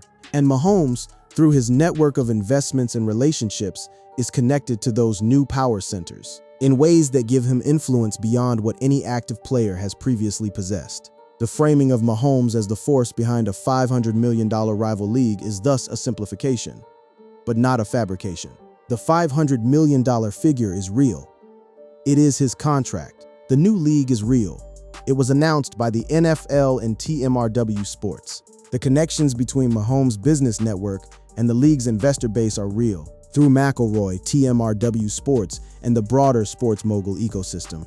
The rivalry narrative is the part that requires qualification. What about Goodell being furious? Here, too, the reality is more nuanced than the headline. Goodell's public statements about the Flag Football League have been consistently supportive. He has framed it as a natural extension of the NFL's mission to grow the game globally. He has praised the investor group and the partnership with TMRW Sports. There is no public evidence of fury. No angry press conferences, no leaked emails, no behind-the-scenes reports of a commissioner at war with his own league's initiatives. But the absence of public fury does not mean the absence of private concern. Goodell is a sophisticated political operator, who understands that expressing displeasure publicly would undermine a venture that his own owners have funded.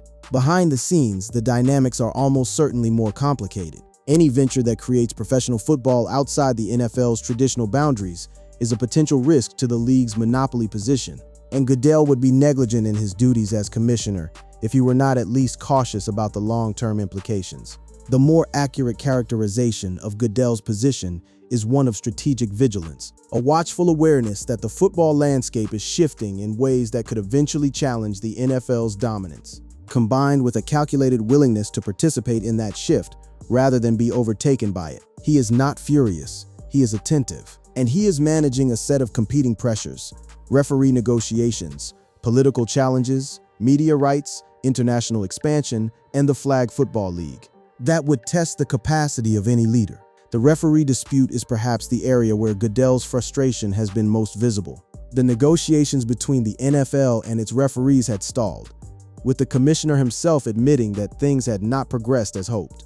The prospect of starting the 2026 season with replacement officials, a repeat of the 2012 debacle, was a genuine threat to the league's on-field integrity, and the rule changes approved to assist replacement officials were an implicit acknowledgement that the league was preparing for the worst. Goodell stated clearly that the league wanted an agreement and was not itching for a lockout, but also emphasized the desire for better accountability and performance from officials. This was a delicate balancing act, appearing resolute without appearing aggressive, expressing openness to negotiation without appearing weak.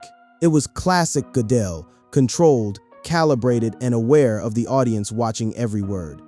The referee situation, combined with the political pressure on the Rooney Rule and the complexity of the media rights landscape, created a picture of a commissioner under siege, not from a rival league launched by Patrick Mahomes, but from the accumulated weight of managing the most valuable and most scrutinized sports league on earth. During a period of rapid change, Goodell's challenges were real, but they were not caused by Mahomes or by the flag football league. They were caused by the inherent difficulty of keeping a $200 billion enterprise running smoothly, while simultaneously expanding it into new markets and new formats. The deeper story here is not about a rivalry between Mahomes and Goodell or between a new league and the NFL. It is about the evolution of power in professional sports. For most of the NFL's history, the power structure was simple. Owners owned, players played, and the commissioner regulated. The boundaries between those roles were clear, and the hierarchy was strict. Owners held the ultimate authority, players were well-compensated employees, and the commissioner served at the pleasure of the owners. That structure is being challenged, not by a single dramatic act, like the launch of a rival league, but by the gradual accumulation of financial resources, business sophistication, and institutional influence by elite players. Mahomes is the most prominent example of this trend, but he is not the only one. Brady Manning, Josh Allen, Russell Wilson, all have made significant investments in sports and media properties. The athlete investor class is growing, and its collective economic power is beginning to rival that of some franchise owners. The NFL's response to this shift has been to co-opt it rather than resist it. By bringing athletes into the investor group behind the flag football league, the NFL is channeling athlete capital and influence into ventures that serve the league's interests. It is a strategy of inclusion. Give the athletes a seat at the table, and they will be less likely to build their own table. Whether that strategy will hold over the long term remains to be seen, but for now, it is keeping the most powerful athlete investors aligned with the league's institutional goals. Mahomes' position in this landscape is unique. He is the most valuable player in the NFL, the holder of the largest contract in the league's history, and one of the most diversified athlete investors in professional sports. He has ownership stakes in 4 professional sports franchises, investments in technology and consumer companies, endorsement deals worth tens of millions annually, and a personal brand that transcends football. He has, in the space of 6 years since signing his record-breaking contract, transformed himself from a football player into a sports mogul. That transformation has implications that extend far beyond his personal finances. When a man of Mahomes' stature acquires ownership positions in professional sports franchises, it normalizes the idea of athletes as owners, not just employees. When he invests in technology companies and consumer brands, it demonstrates that athlete capital can be deployed as strategically as any venture funds. And when his business network overlaps with the investors behind a new professional football league, It creates connections that could, over time, give him influence over the direction of the sport itself. The NFL's ownership class is watching this trajectory with a mixture of admiration and calculation. Mahomes is their most valuable asset, the player whose performance drives television ratings, merchandise sales, and franchise valuations. But he is also a potential future competitor, a man with the resources and the ambition to eventually cross the line from player to owner, from employee to stakeholder, managing that transition, keeping Mahomes aligned with the NFL's interests, while his independent economic power continues to grow, is one of the most delicate tasks facing the league's leadership. The truth about the title, then, is this: Patrick Mahomes did not launch a $500 million rival NFL league. He signed a $503 million contract that made him the richest player in NFL history, and he used the financial platform that contract provided to build a business empire that touches nearly every corner of the professional sports world. A new professional flag football league was launched, not by Mahomes, but by the NFL itself, in partnership with TMRW Sports and a group of investors that includes NFL owners, legends, and institutional capital firms. The league is not a rival to the NFL. It is a partner, but the connections between Mahomes' business network and the league's investor base make the association impossible to ignore. Roger Goodell is not furious. He is managing a complex set of challenges: referee negotiations, political pressures, media rights, international expansion, and the flag football league. With the controlled intensity that has characterized his 2 decades at the helm of the NFL, his concerns about the long-term implications of a new professional football entity are legitimate, but they are concerns of a steward, not the fury of a man under attack. The reality is less dramatic than the title suggests, but it is also more consequential. The forces reshaping professional football, athlete financial empowerment, global expansion, new competitive formats, evolving media landscapes, are not the stuff of tabloid headlines. They are structural shifts that will determine the future of the sport for decades to come. And Patrick Mahomes, with his $500 million contract and his ever-expanding business empire, is at the center of those shifts. What happens next depends on several variables that are still in play. If Mahomes returns from his ACL injury and resumes his dominant on-field career, his brand power and earning capacity will continue to grow. His investment portfolio will appreciate. His ownership positions will become more valuable, and his ability to influence the direction of professional football through his economic power rather than through any formal governing role will increase accordingly. If the Flag Football League succeeds, if it attracts audiences, secures media deals, and achieves financial sustainability, it will establish a precedent for professional football outside the NFL's traditional tackle format. That precedent could eventually be leveraged by athlete investors like Mahomes to create additional ventures in the football space, further expanding the ecosystem and further distributing the power that has historically been concentrated in the NFL's ownership class. If Goodell successfully navigates his current challenges, resolving the referee dispute, defending the league's diversity policies, renegotiating the media rights deals, and managing the Flag Football League's integration, he will have demonstrated that the NFL can adapt to a changing landscape without sacrificing its dominant position. But if any of these challenges spirals out of control, the consequences could be significant, not just for Goodell personally, but for the entire professional football industry. The intersection of Mahomes' ambitions and Goodell's responsibilities is not a collision. It is a negotiation, an ongoing, evolving negotiation about the future of professional football, conducted not in formal meetings but through the accumulated force of investments, announcements, contract restructures, league policies, and market dynamics. Both men want the same thing at the highest level: a thriving professional football industry that generates wealth and influence for its participants. Their differences are about how that industry should be structured, who should control it, and how the wealth it generates should be distributed. Those are not small questions. They are the fundamental questions of any industry undergoing transformation that have always shaped the business of professional sports. Money, talent, ambition, institutional power, and the willingness of individuals to challenge the existing order in pursuit of something larger. Patrick Mahomes, with his $503 million contract and his 4-league ownership portfolio, is challenging the existing order. He is doing so not through confrontation, but through accumulation. building a financial position so strong and so diversified that his influence becomes impossible to ignore. Roger Goodell, with his 2 decades of institutional experience and his mandate to protect the shield, is managing the response to that challenge. He is doing so not through resistance, but through adaptation, co-opting the forces of change rather than opposing them. The Flag Football League is the latest and most visible expression of these dynamics. It is a venture that brings together Goodell's growth strategy and the athlete investor class's capital. It is backed by the NFL's institutional resources and populated by the NFL's most famous alumni.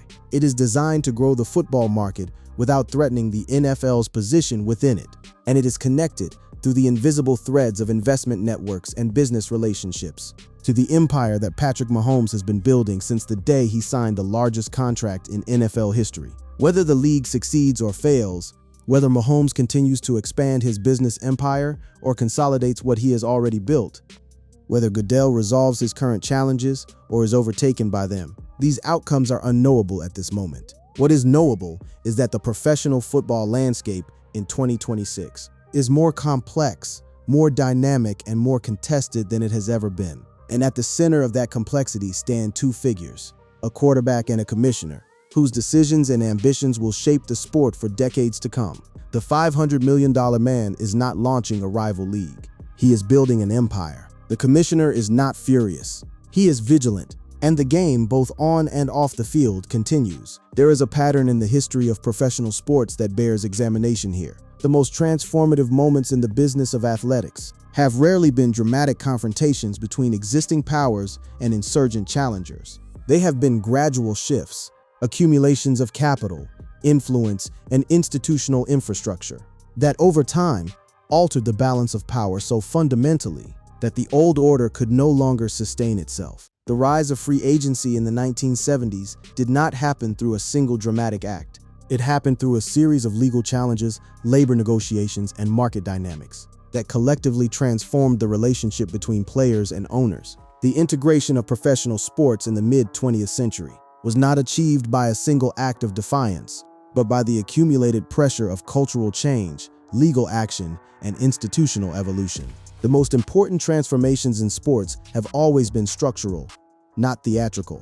Mahomes' empire building falls into this category. It is not a theatrical challenge to the NFL. It is a structural shift, the accumulation of financial resources and business positions by an elite player, at a scale that has no precedent in NFL history. The consequences of that shift will unfold over years and decades, not in a single dramatic moment. And when those consequences finally manifest, they will change the sport in ways that no one, not Mahomes, not Goodell, not the owners, can fully predict. The broader context is also worth considering. Professional sports in the 2020s are undergoing a period of unprecedented transformation. The rise of streaming platforms, the globalization of fan communities, the increasing sophistication of athlete branding, and the explosion of private equity investment in sports franchises are all contributing to a landscape that looks fundamentally different from the one that existed even a decade ago. In this environment, the traditional model of professional sports, in which owners control the means of production and players are paid employees, is being challenged from multiple directions simultaneously. Athletes are becoming investors. Investors are becoming operators. Operators are becoming media companies. The lines between these roles are blurring, and the result is a sports industry that is more fluid, more complex, and more opportunity-rich than at any point in its history. Mahomes is both a product of this transformation and a contributor to it. His $503 million contract was possible because of the NFL's enormous media revenue. His investment portfolio was possible because of the wealth that contract generated. And his influence on the sports business landscape was possible because of the cultural authority that his on-field achievements granted him. He is a feedback loop. His success on the field enables his success off the field, which in turn amplifies his brand and increases his on-field earning power. For Roger Goodell, the challenge of managing this feedback loop, of supporting and celebrating the players who drive the NFL's value, while simultaneously maintaining the institutional structures that keep the ownership class in control, is the defining tension of his commissionership.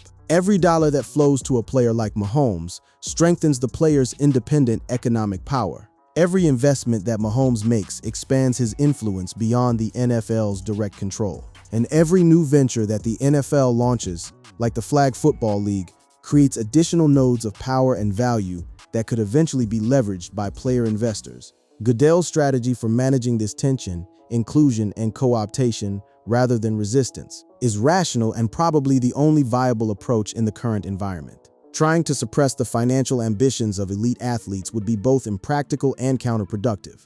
It would alienate the very players who drive the NFL's revenue and would likely accelerate, not slow, the shift toward athlete empowerment. Better to bring the athletes inside the tent, give them a stake in the league's growth initiatives, and channel their capital toward ventures that serve the NFL's institutional interests. But the risk of this strategy is that inclusion leads to influence, and influence leads to power. If enough athletes accumulate enough wealth and enough ownership positions, they could eventually have the resources and the institutional standing to challenge the ownership class directly, not through a rival league, but through the existing governance structures of professional sports. That possibility is still distant, but it is no longer purely theoretical, and Goodell knows it. As we approach the conclusion of this story, it is worth returning to the central question one more time. What is really happening in the world of professional football, and what does it mean for the future of the sport? The title suggested a dramatic confrontation. A superstar quarterback launching a $500 million rival league, a furious commissioner scrambling to respond. The reality is more subtle, but in many ways more significant. What is really happening is a structural transformation of the professional football industry, driven by the accumulation of financial power by elite athletes, the globalization of the sport through new competitive formats, and the evolution of the media landscape that underpins the NFL's economic model. Patrick Mahomes is the most prominent figure in this transformation, but he is part of a broader trend that includes dozens of athlete investors, hundreds of millions of dollars in institutional capital, and a new professional football league that aims to grow the sport globally. Roger Goodell is not the villain of this story. He is a steward, a man tasked with managing the most valuable sports league on earth during a period of unprecedented change. His challenges are real, his constraints are significant, and his strategies are, by most measures, reasonable. The Flag Football League, the international expansion, the media rights negotiations. These are all expressions of a leadership approach that prioritizes growth and adaptation over resistance and retrenchment. The significance of this moment will become clearer with time. If the Flag Football League succeeds and grows into a major global sports property, it will validate the NFL's strategy of expanding the football ecosystem beyond tackle football. If Mahomes' business empire continues to grow and eventually positions him for NFL ownership, it will represent the most dramatic example of athlete financial empowerment in the sport's history. If Goodell navigates his current challenges and extends the NFL's dominance into the era of streaming and global expansion, it will be remembered as one of the most effective commissionerships in American sports. But these outcomes are not guaranteed. The Flag Football League could fail, just as the USFL, the XFL, and the AAF failed before it. Mahomes' investments could depreciate.